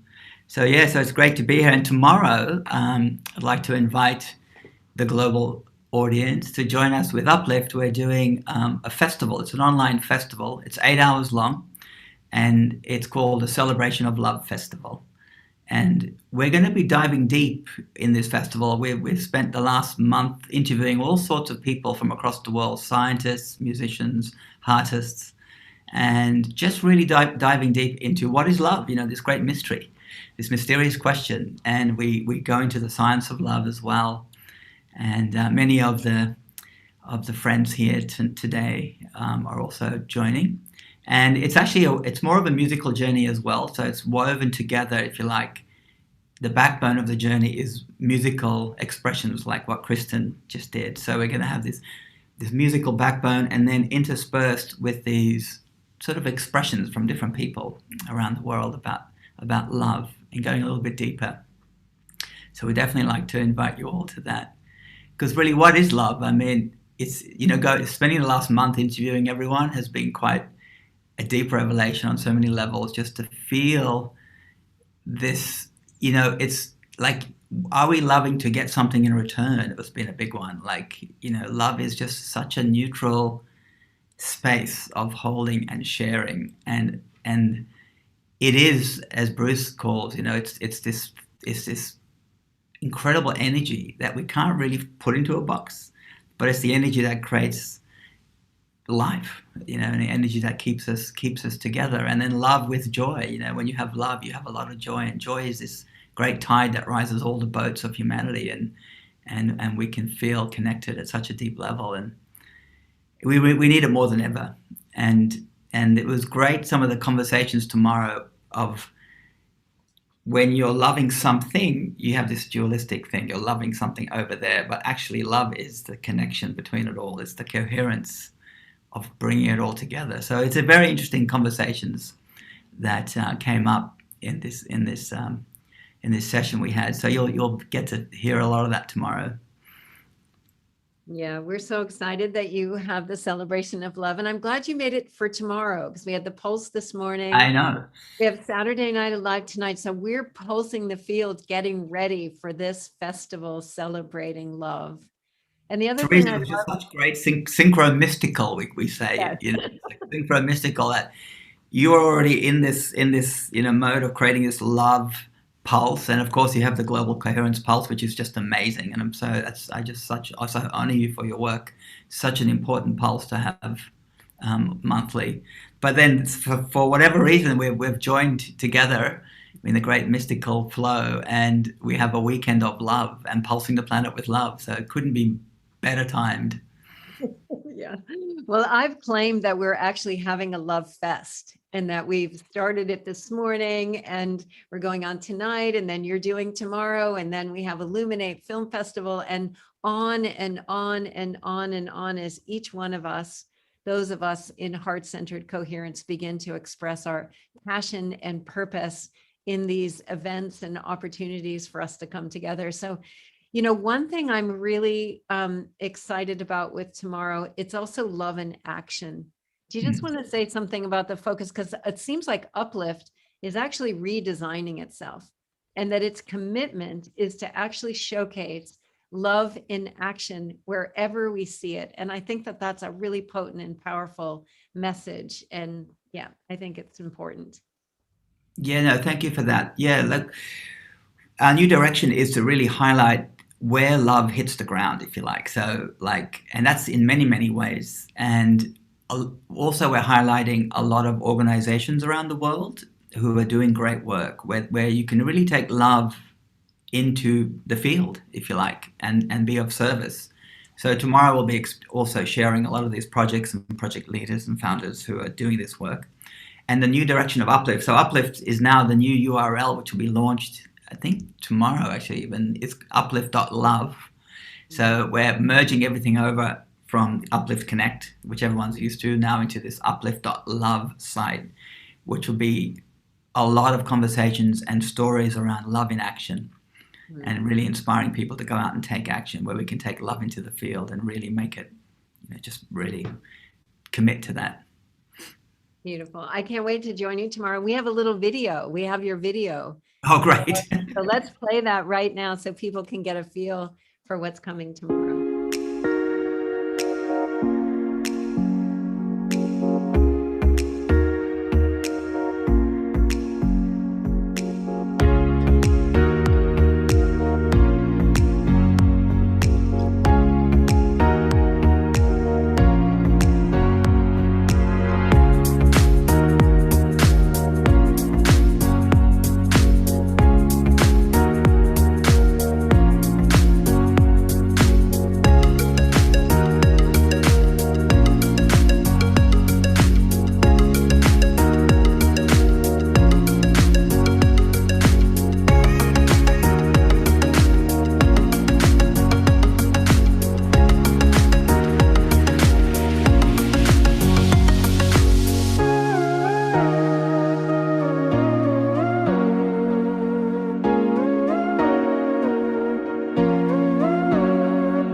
Beautiful. We're Thank so you. excited to join you tomorrow, Chris. And I wonder if you just had some closing words you want to leave us with today. Yeah, thank you. So I just want to say it was very important to note that the Celebration of Love event is also a co-creation, and all our wonderful partners and organizations we work with, like yourselves, have come together to support us. And I just want to give a big thank you to you all. Thank you. Yeah. Thank you, Chris. Blessings to you. And we'll join you tomorrow. We'll keep Thank pulsing you. the field together, and we've laid a lot of land of grace for you. Thanks so much. Thank you. Scott, I'm going to turn it over to you for mid-show announcements. Yeah, thank you. First of all, thank you, Chris. Thank you, Teresa. And I want to acknowledge our two very important members of our team, Jay Mayer and Jan Kaplan. And I put them on the spotlight here. Jay is our executive producer, and Jan is our senior producer. And they, of course, put together a lot of the shows that you've seen, the Indigenous Elder shows as an example, Angels and Miracle shows, and a lot of the videos that you see on Saturday Night Live, including every week we have Wisdom Jewels. And so this is the Wisdom Jewels that Jan and Jay put together this week. And let's take a look. They're quite beautiful. They're always a lot of fun.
So big thank you, Jay and Jan. And I have to say, it was impressive finding wisdom quotes connected to islands of coherence. And that beautiful video, I'm curious, Jan, well, let's all twinkle Jan. Good job there, Jan. Good job. Yay. Thank you so much. And we'll see you guys all next week, or maybe later on in the show. You'll see them moving and dancing, that's for sure.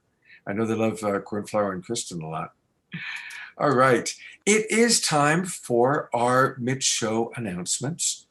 And we want to still invite any of you watching on Facebook or on one of the YouTube channels, you can still join us. There's still some really good show tonight ahead. And even if you're watching the recording of this, still join us. Go to globalpeacetribe.com, globalpeacetribe.com, and join, register. It only takes a minute. And that way we can let you know about announcements like Cornflower and Kristen coming together to play. And we're planning some really cool stuff for the summer. We're planning some really exciting shows, and we're planning some really exciting extra events, including Jeff McBride doing an entire evening of magic.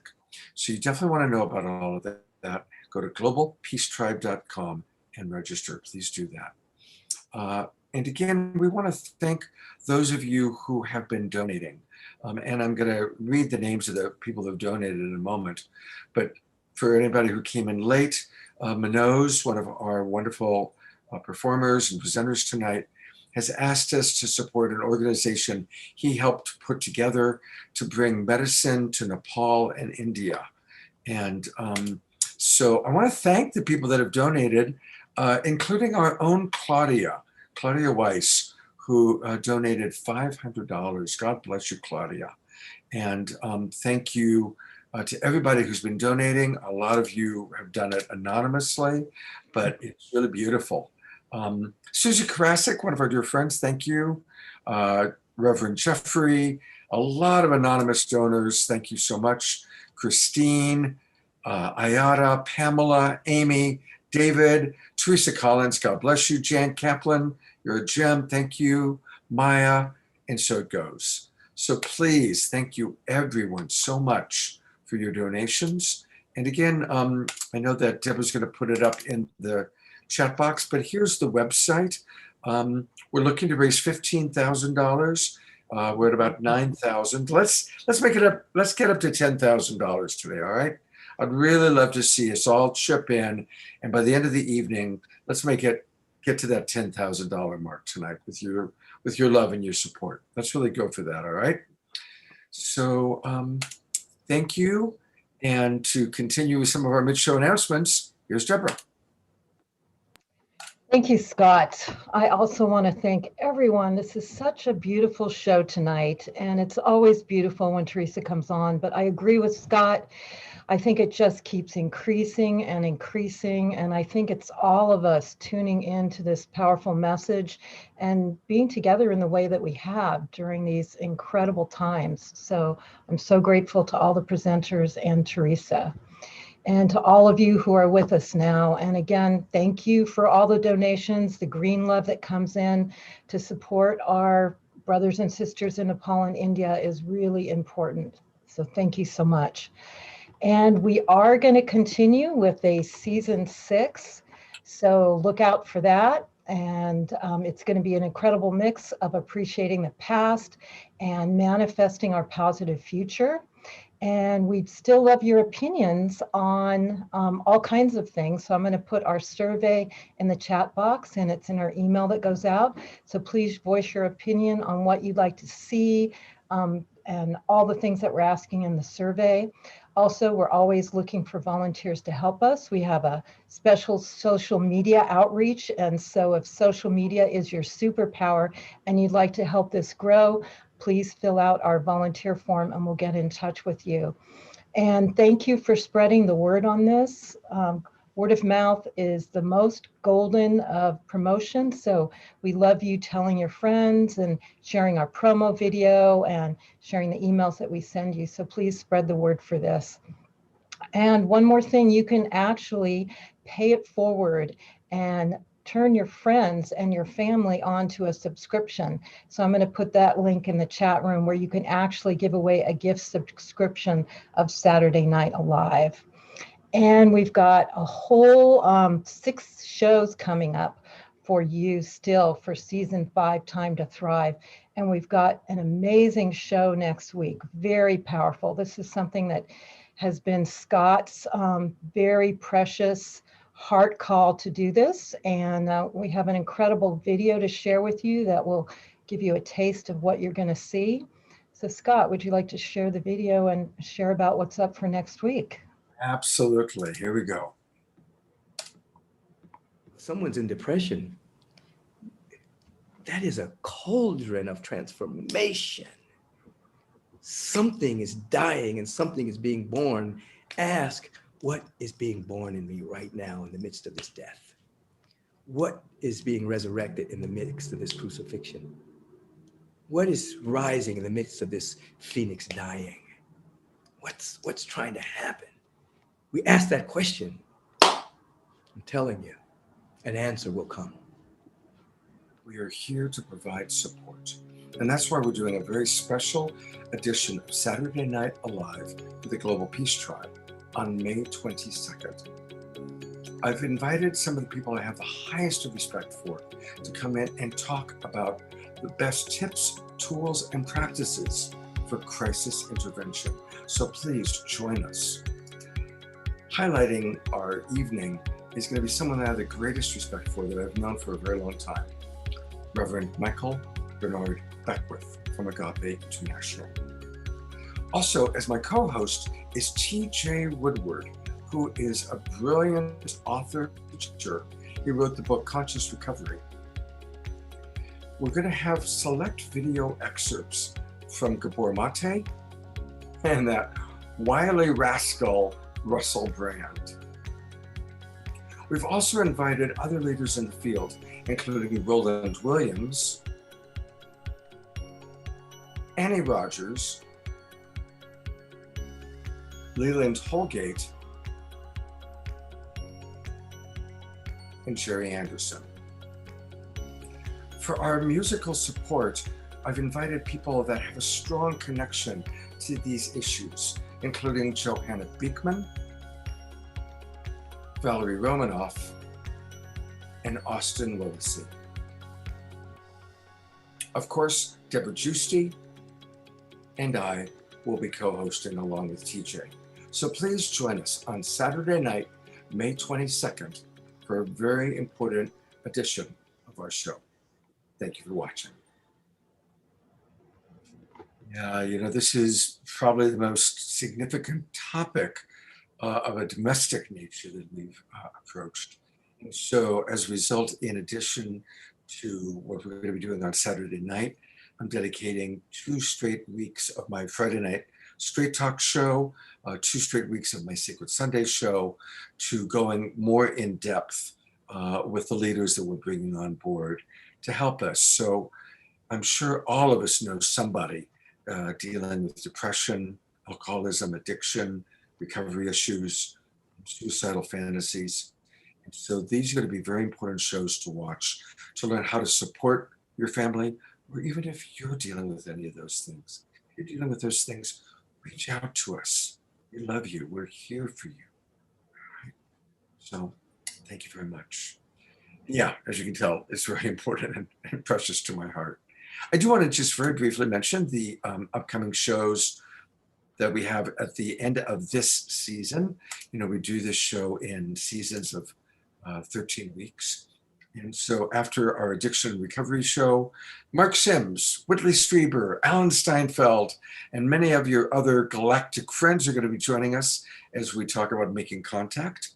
On June 5th, we're going to be learning all about brain fitness, ways that we can have a much better brain fitness and how that connects to our body. June 12th is going to be a blast. It's the 10-year anniversary of the Harmony Festival kind of coming to a close. Harmony Festival, of course, was what Deborah did for 30 plus years. And we're going to be celebrating the 60s and how the 60s impact us today. It's going to be a great show. We've got some really fun people lined up for it. June 19th, our quarterly show on summer solstice or equinox. Matt Kahn is our keynote speaker. And on June 26th, Jerry Anderson, the wild abbot of Mystic Monastery, is collaborating with Jan and Jay and all of us to create a really amazing show on how to build a harmonious future. We're going to bring in mystics and indigenous elders, and it's also going to be wrapping up the World Unity Week, which so many of us are participating in. And speaking of participating, we want to ask you to participate right now in a poll. Now, Deborah has sent you a survey which has 10 questions, but we are now exploring what it's like to actually have polls live on the show. And so this is an important one that we want to ask you. And let me go down and find the right one. Here we go. And it's, you know, the show is constantly evolving. And we love our live musicians. And we also started having more and more videos. And we really want to hear from all of you if you have a preference to keeping it mostly live musicians, and then recognizing that when people play live, there are technical challenges. Sometimes there's logistical challenges. And or do you want us to mix it up with kind of equal parts live music and then well-produced videos by those same artists? Or would you like to see us really go more in the direction of videos? So thank you. I see that 27% of you have voted, 99. Oh my God, the votes are flying in. So this is really, really helpful for us. Really helpful. Thank you so much. And this is the J. Mayer Memorial question for tonight. And so we'll continue to ask you all important questions. So thank you everybody for taking the time to respond. You can continue to respond. And I am going to turn it over to Teresa to move us on forward. Great, thank you, Scott. I thought I would shift it just a little bit and bring on my friend Jennifer Hill. I know that it's late where she is, and I thought that it might be nice to bring her on. Jennifer, if you're available. She is. Yeah, I'm so appreciate you saying. I think it's like 5 in the morning, 5:30 in the morning for you, and you look like a ray of sunshine. I met Jennifer a year ago as COVID hit, and she decided, as we were doing the Global Coherence Pulse, that she was going to do a weekly event, a coalition for global unity, and bring in meditation teachers from all walks of life to support people through the challenges. And I absolutely fell in love with her. She is such an incredible host and guide and thought leader herself. And Jennifer, you really do. Your heart just like shines through your smile, and your thought leadership is really powerful at this time. And I realize with everyone that you interviewed, something blossomed in you that I think is time for us to hear. So thank you for being here today. Thank you so much, Teresa. Thank you to Teresa and to Scott and to Deborah and all of these incredible panelists. I was messaging with Teresa that I've been crying myself as I've just been so moved by hearing everyone sharing their music, sharing their vision, and sharing their hearts. And I'm deeply grateful, Teresa. If it weren't for you, I would not be where I am today, getting to host the show with Deepak Chopra and work with world leaders like Bruce Lipton and Greg Braden, if it weren't for your kindness and generosity. So an open heart begets more open hearts. And I'm deeply grateful to be here with each and every one of you, whenever and wherever you're tuning in. As I reflected today on what I might want to speak about, and on today's topic of each and every one of us being an island of coherence and what we pulse the field, it caused me to think about who are we and who is the world? And as I reflected on this, it caused me to think of how do we react and how do we interact with this world around us? One of my dear friends and thought leaders, Dr. Mark Golston, once shared with me that there are two ways to interact with the world: that the world is happening to us, or that the world is happening for us. As Bruce Lipton, Deepak Chopra, and many other thought leaders over the last century and beyond have been talking about, we are all energy, and the world and the universe is all energy.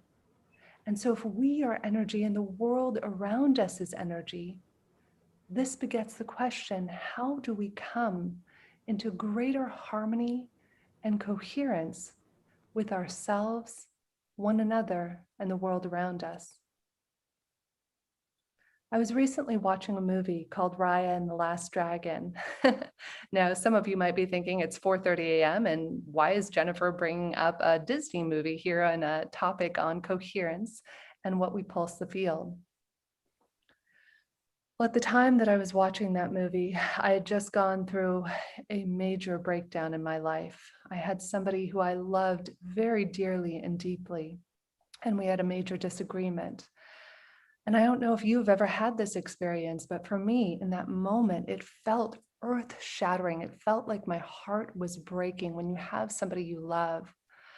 And so as I was getting ready to fly out of Cabo San Lucas to Los Angeles, here I was, and I was really stewing. You know, you ever stew in the wrongness of another person? Because I have this one aspect of me, the spiritual side of me, that says, oh, love yourself, love everyone, be in coherence. And then there's something that just wasn't in alignment with what I thought should be. And I was stewing over this perceived wrongness of the other person's behavior. in comes this movie, Raya and the Last Dragon. I'm double masking it on a 2-hour flight back from Cabo to Los Angeles. And I start watching the movie on my iPhone, and boom, right from the moment it began, it had me. It had me enraptured. The movie began, if you haven't seen it yet, with bliss and harmony and peace and coherence among the dragons, the animals, the people, the world, this beautiful experience. And then comes this evil monster. This evil monster. Now, I have to give Disney credit on this because to my knowledge, I've never seen them do this before. In lieu of the evil, maleficent villain, they actually had an entity, an emotion, a negative ball of greed, of selfishness, of taking energy. And it's this energy that goes out and that it permeates the whole world, threatening to destroy everything until one brave dragon goes out there and defeats this negative energy using this dragon resource heart crystal that she uses to defeat it. And so you fast forward 500 years and the nation, the world is again at the precipice of chaos, just like Bruce Lipton was describing earlier today. And at this precipice of chaos, there's this one tribe that has this resource, this dragon stone that they are there to protect, and yet the other tribes want it. And so they go out and they try to take what they feel is rightfully theirs. And they try to take this stone, and in doing so, they break it into several pieces. And it is this greed that reawakens this monster, this evil monster, this energy of taking that had been lying dormant for 500 years. And so as this happens, it really hooked me. It was that moment. I'm going through my own personal experience and I'm watching this. And it occurs to me that it is this energy of taking something from the field without contributing something in return that creates imbalance, disharmony, and lack of coherence in the world. So we follow this young woman, Raya, on her heroine's journey. She is a young woman who sets out after being betrayed by somebody who she thought was a friend, and she sets out to try and restore the integrity of this resource to save the world. Now, as she's going through this process, at every angle, you see this energy of taking and greed and selfishness that's looming in the distance. And the only thing that is stopping that energy from destroying the world is water. Now, some of you might not know this, but in certain spiritual traditions, such as, for example, Kabbalah, the energy of water is equivalent to the aspect of mercy. And it is this energy of water that is the only thing that stops this energetic monster from devouring the planet. So as she goes on her heroine's journey, and she starts off selfishly at first, trying to restore this stone's integrity to save her own father's life. As she goes on this journey, though, she realizes she cannot save the world alone. She needs the help of the other 4 tribes, the tribes that she thought were her enemies, and she realizes that she can't do it without them. It is at the culmination of this movie where the monster, the energy force, is turning everything into stone that it comes into contact with. And as this happens, the heroine realizes there is only one way to save the world and to save the planet. And that is to forgive the person who she perceived had betrayed her. It is to love and to have compassion and to trust with 100% certainty that all is going to work out. It was at this moment that I started to ugly cry. I don't know if you've ever done that, but it's not the pretty cry. It's like where your face is all scrunched up, and it's one thing to do that in the privacy of your own home. But here I was on a plane 30,000 feet above the ocean, double masking it, surrounded by people, and I am just sobbing because I see in that moment, as I watched her journey and I watched how she is able to save the world through trust, compassion, love, and coherence, it caused me to reflect on my own relationship with my dear friend and how my judgment My perceived wrongness of this person who I loved and adored was inhibiting my ability to love her, to accept her, and to have compassion for her circumstance. I got off the phone, I stopped ugly crying, and I called my friend to apologize to her. Why do I share this story with you? I share it with you because what we pulse the field does matter. One of my favorite spiritual tools that I use is the Kabbalistic tool called the 72 Names for God.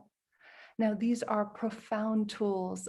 Monrose, I was thinking of you when we began speaking at the beginning of how we can help India and others. They have tools for healing, tools for prosperity. And one of the tools that I want to read to you today was the tool called Farewell to Arms.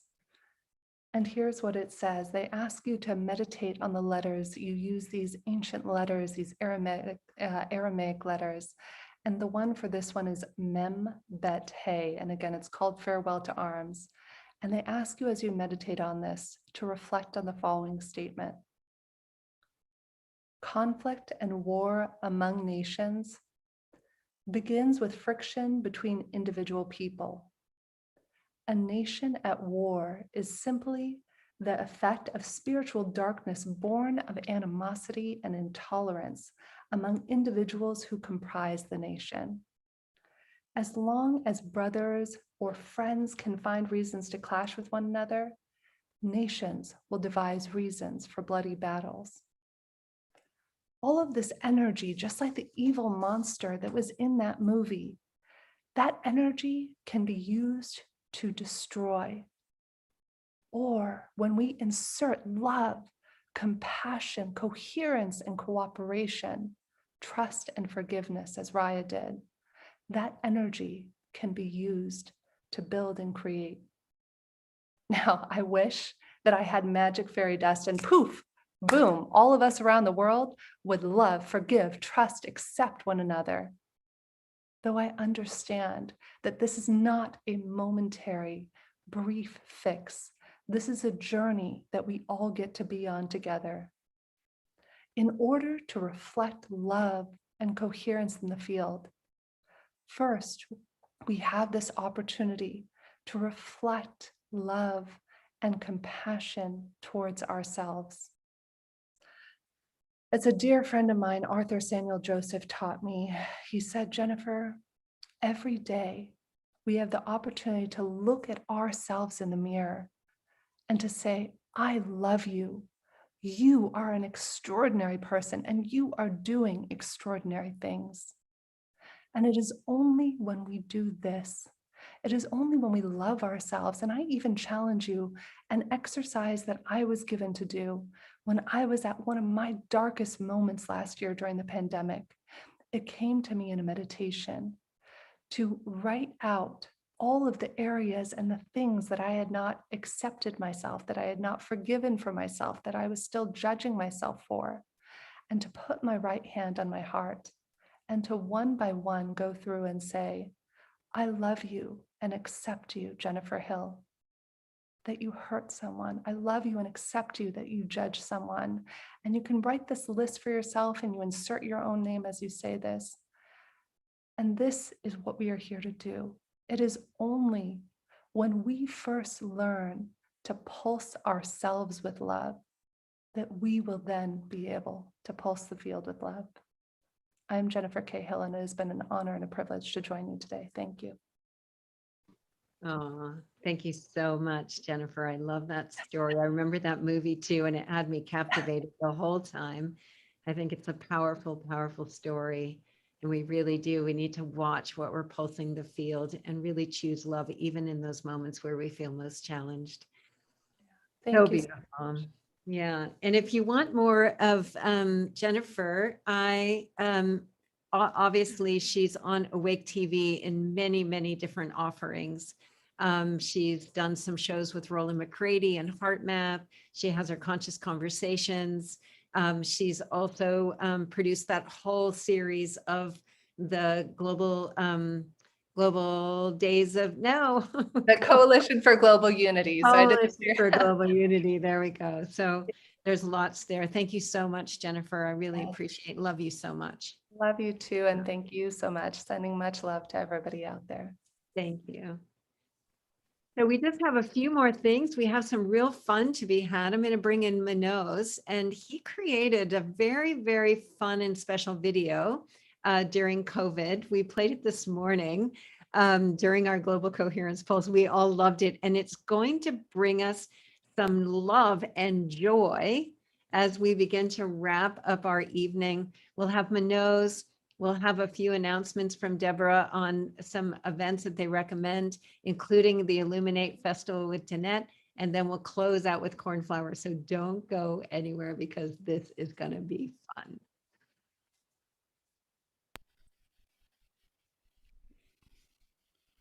I just want to say a little bit about the performance. Stop for just a second. Yeah, let him just say something about it. Yeah. Just,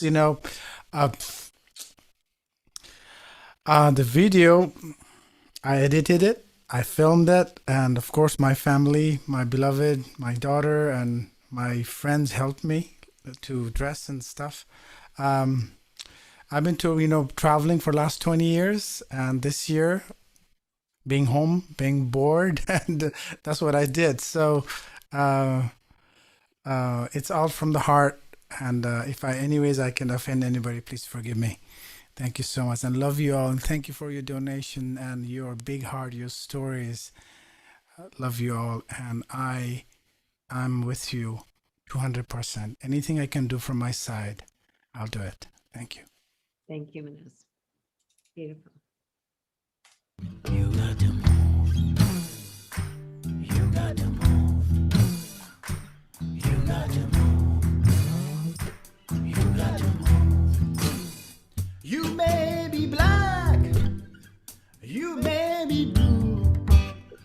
You may be white or have no clue. You may be right. You may be left. You may have a flu or singing COVID blues. When the Lord gets ready, you gotta move. When the Lord gets ready, you gotta move. You may be Elon Musk or upside down yogi jars. You may be fully masked or hang out with nudist class. Or anti-vax, or full of needle track, or high avoiding tax, or eating bean and rice. When the Lord gets ready, you gotta move. When the Lord gets ready, you gotta move. You got to move. You got to move. You got to move. You got to move. When the Lord gets ready, you gotta move. When the Lord gets ready, you gotta move.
trunk, or always dancing funk, or whirling dervish drunk, or computer geek, or culty spiritual freak, mending your cowboy hat, or guru singing slacks.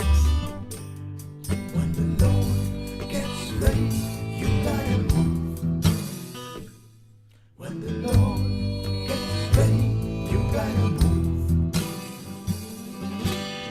You may be march or dad, or fly your rainbow flag, or colonial king, or starving musician who just cannot sing. You may feel pride, you may feel shame, or feel life is just a game. When the Lord gets ready, you gotta move. When the Lord gets ready, you gotta move.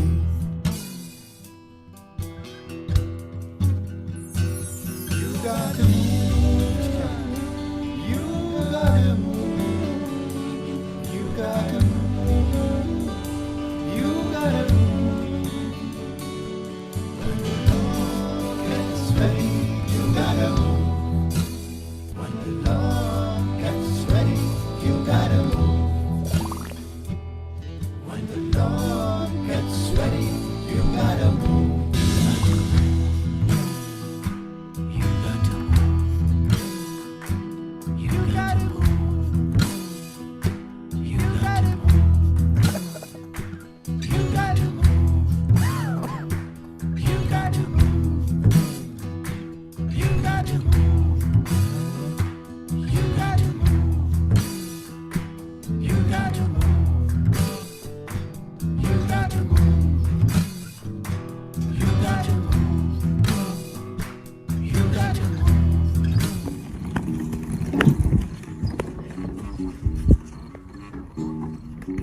My shoes just a moment, I forgot.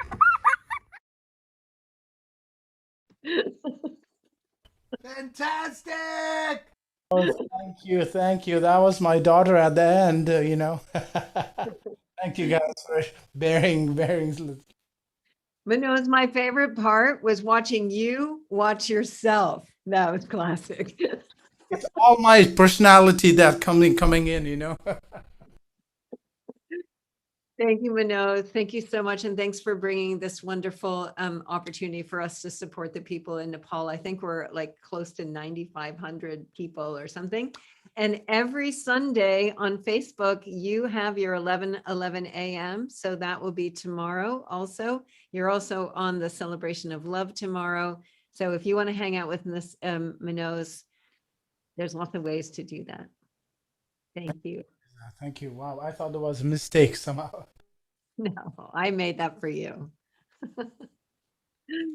All right, so now we just have two more parts to our show tonight. We're gonna, I'm handing it over to Deborah and Scott. They have a few things they'd like to recommend, and we're gonna hear from Danette around the Illuminate Film Festival, which is coming up next week. So the Love Fest continues. So Deborah and Scott, and then we'll close out with Cornflower. So stay tuned.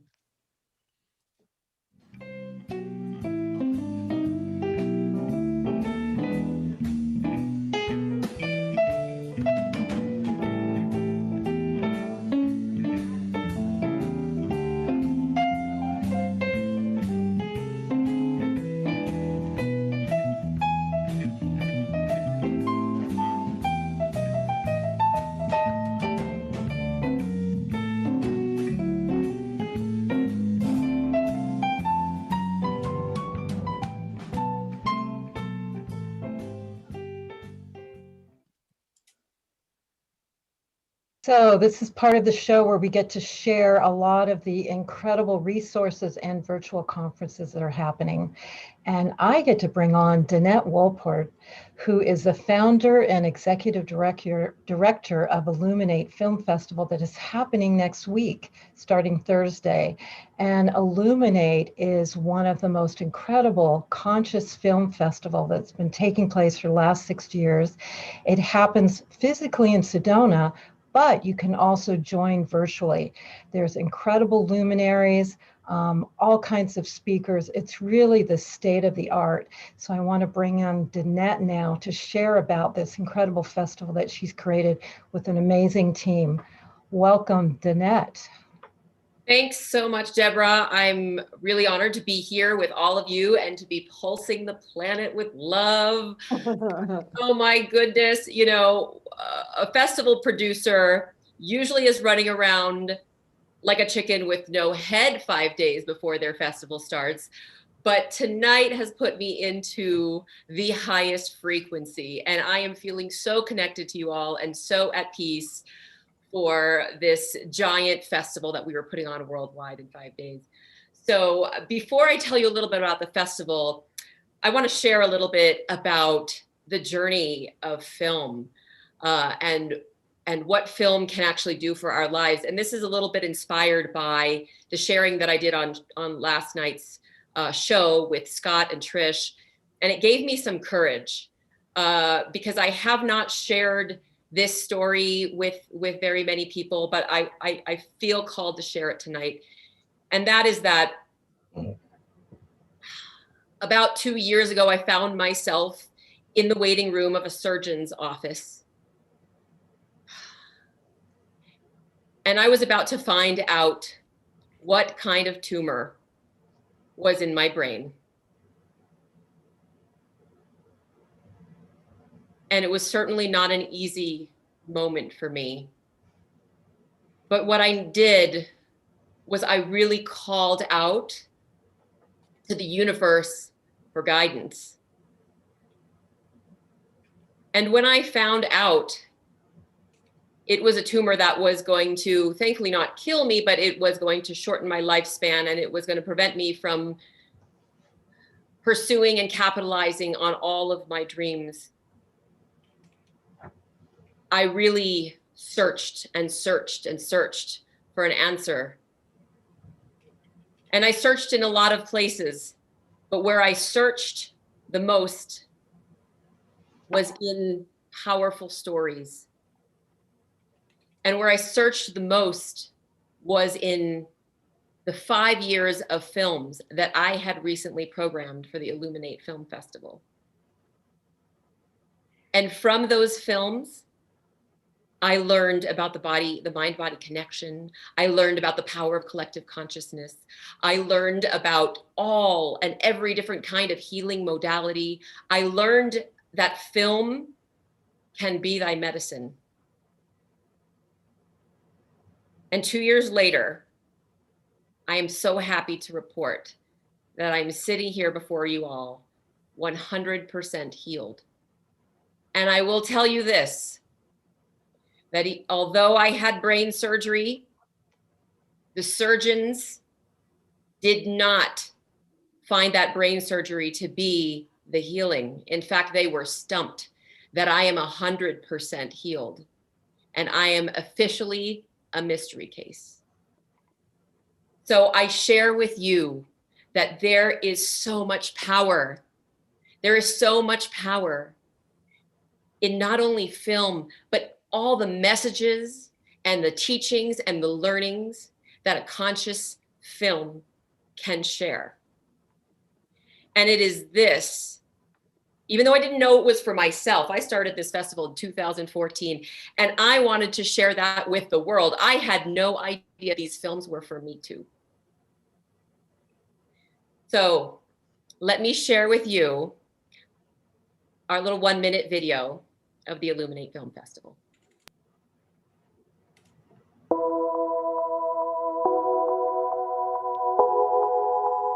Healing is not so mysterious.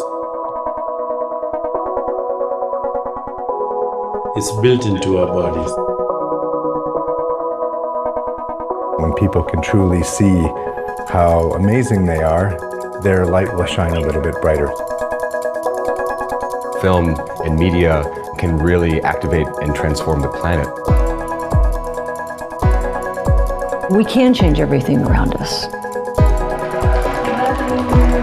This film festival was amazing to me. I'm just really basking in the spirit and love. I wanted to come here and support the filmmakers. It's a beautiful thing. This is about a shift in consciousness. You can't miss this festival. You need to come to Illuminate. I love that Sedona is doing this.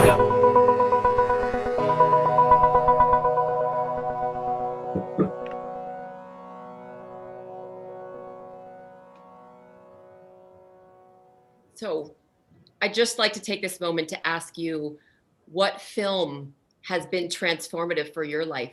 What film has been a game changer?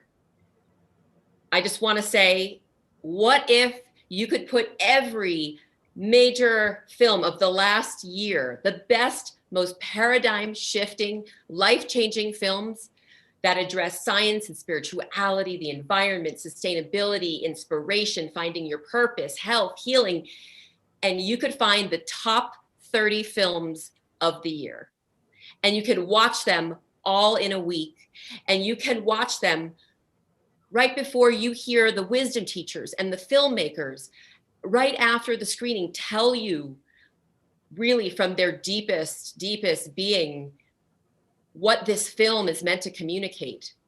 And you heard let's see, we have Deepak Chopra, we have Bruce Lipton, we have Greg Braden joining us, we have Marcy Shimoff, we have Bob Proctor, we have Lisa Nichols, we have all of the wisdom teachers that are featured in the films come and deliver these messages to you personally alongside those filmmakers. We have a conference full of people that are hoping, that are aspiring to make these films.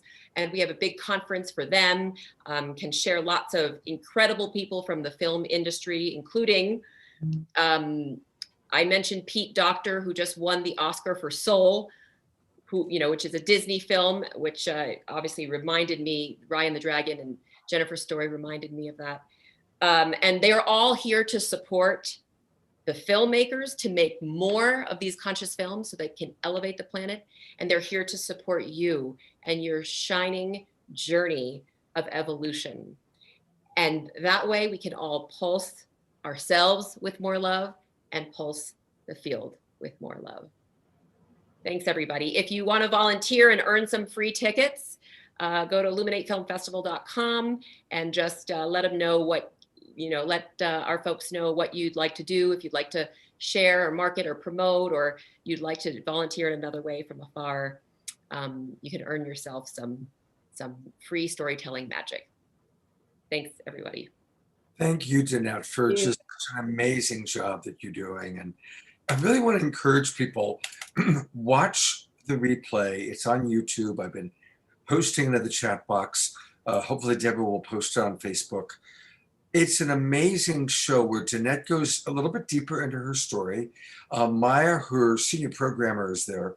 And you'll get to see the trailers from 7 of the most amazing films that they're going to do during this festival. I was so touched during our time together last night, Danette. And I'm really excited about what you've put together. I'm looking forward to watching a lot of those movies and, of course, to helping to host your closing night party. God bless you. Great work that you're doing. Really great work. And thanks to all of you. I know many of you are a part of the festival in some way, and I can't wait to celebrate with you. Don't we have an amazing tribe here, Danette? I mean, it's just each person sharing, Kristen Hoffman and Manoz and everybody. And I want to thank our sponsor who just popped on. She doesn't know that I'm going to do this. So, but Wendy Grace is who's sponsoring this show. And she has sponsored several of our shows. She makes this happen. And there she is in Maui. And Wendy, we love you so much. And thank you so much this has been an incredible show. Just so heartfelt and a lot of tears and a lot of love. And truly we are pulsing the planet with love, and your support made it happen. Thank you, thank you, thank you. Everybody, let's twinkle. Wendy, I'm going to go to gallery view here. Let's all twinkle back.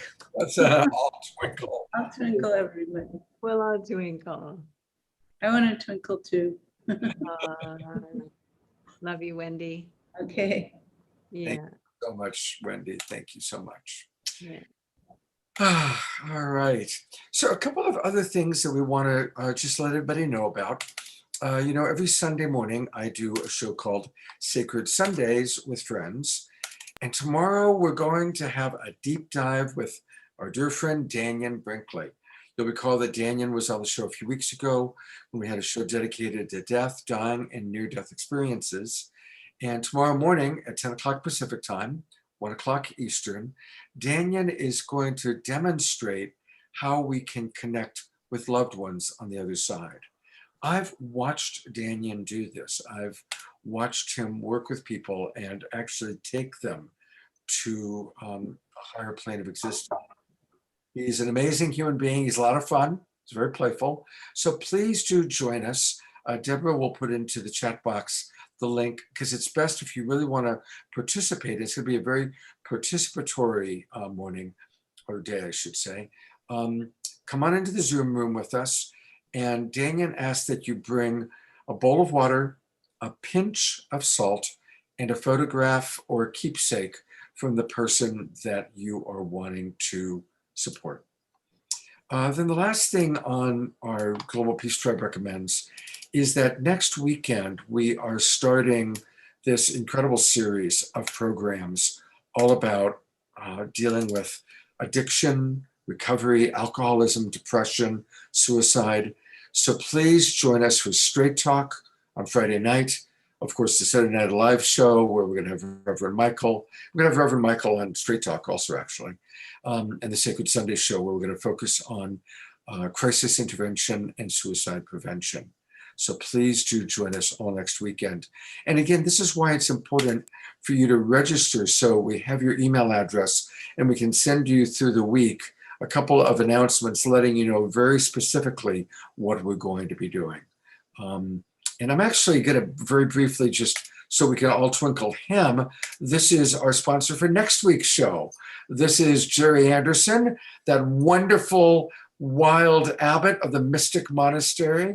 And once again, I'll go to gallery view. Let's all twinkle Jerry, who's making next week happen for us. Thank you so, so, so much, Jerry. Thank you. So fun to watch you tonight, Jerry. You've had so much fun and have enjoyed this show so much. I've been loving watching you. Yeah. Jerry's awesome. And as she pointed out, Jerry is someone that you'll see every week. He's dancing to the music. He's moving and grooving. He's just a very, very bright light. So thank you. And the very last little piece here is I do want to invite everybody, please do donate to the GoFundMe for the fundraiser. And I will announce one more time tonight, at the very, very end of the show, all the new people that have donated. Come on, let's really kick that thing over. Let's see, it was at 88.90. Let's see where it is now. It's at 93.87. I feel like Jerry Lewis. I'm channeling Jerry Lewis. Let's bring in that another $700 and top it past 10,000. All right, let's do that, everybody. And I want to thank everyone for their donations. It's really, really, really important. Our dear Deborah is putting it into the chat box right now. And as you donate, we're going to play a wonderful video by Jay and Jan, all about gratitude. So while you're watching this video, it's a good time to donate to the GoFundMe. Here we go.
Hey, that light touch video worked.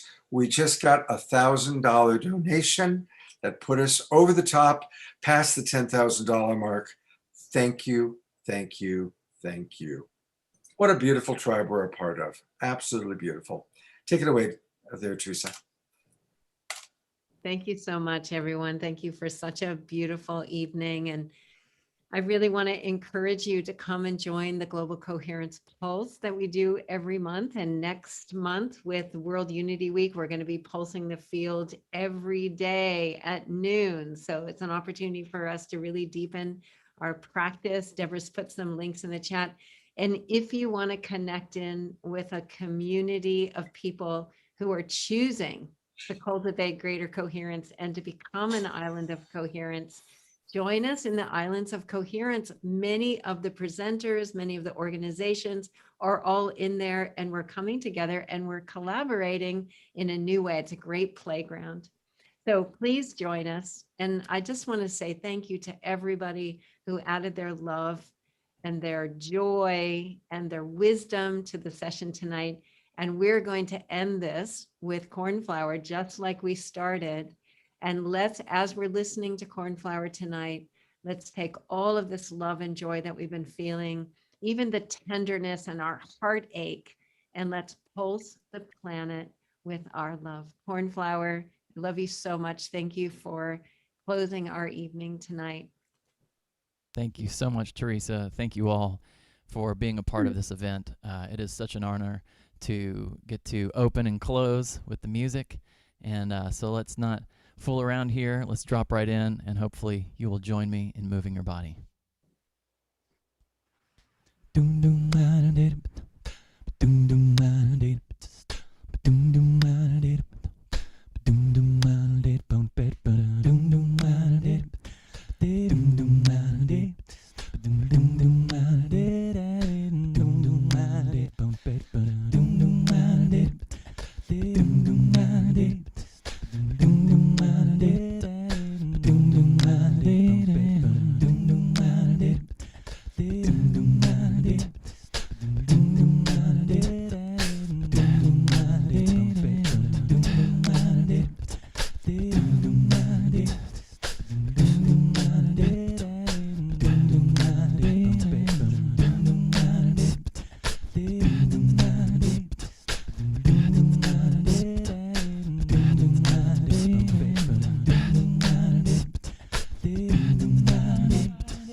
Flower, you're a miracle. I love you.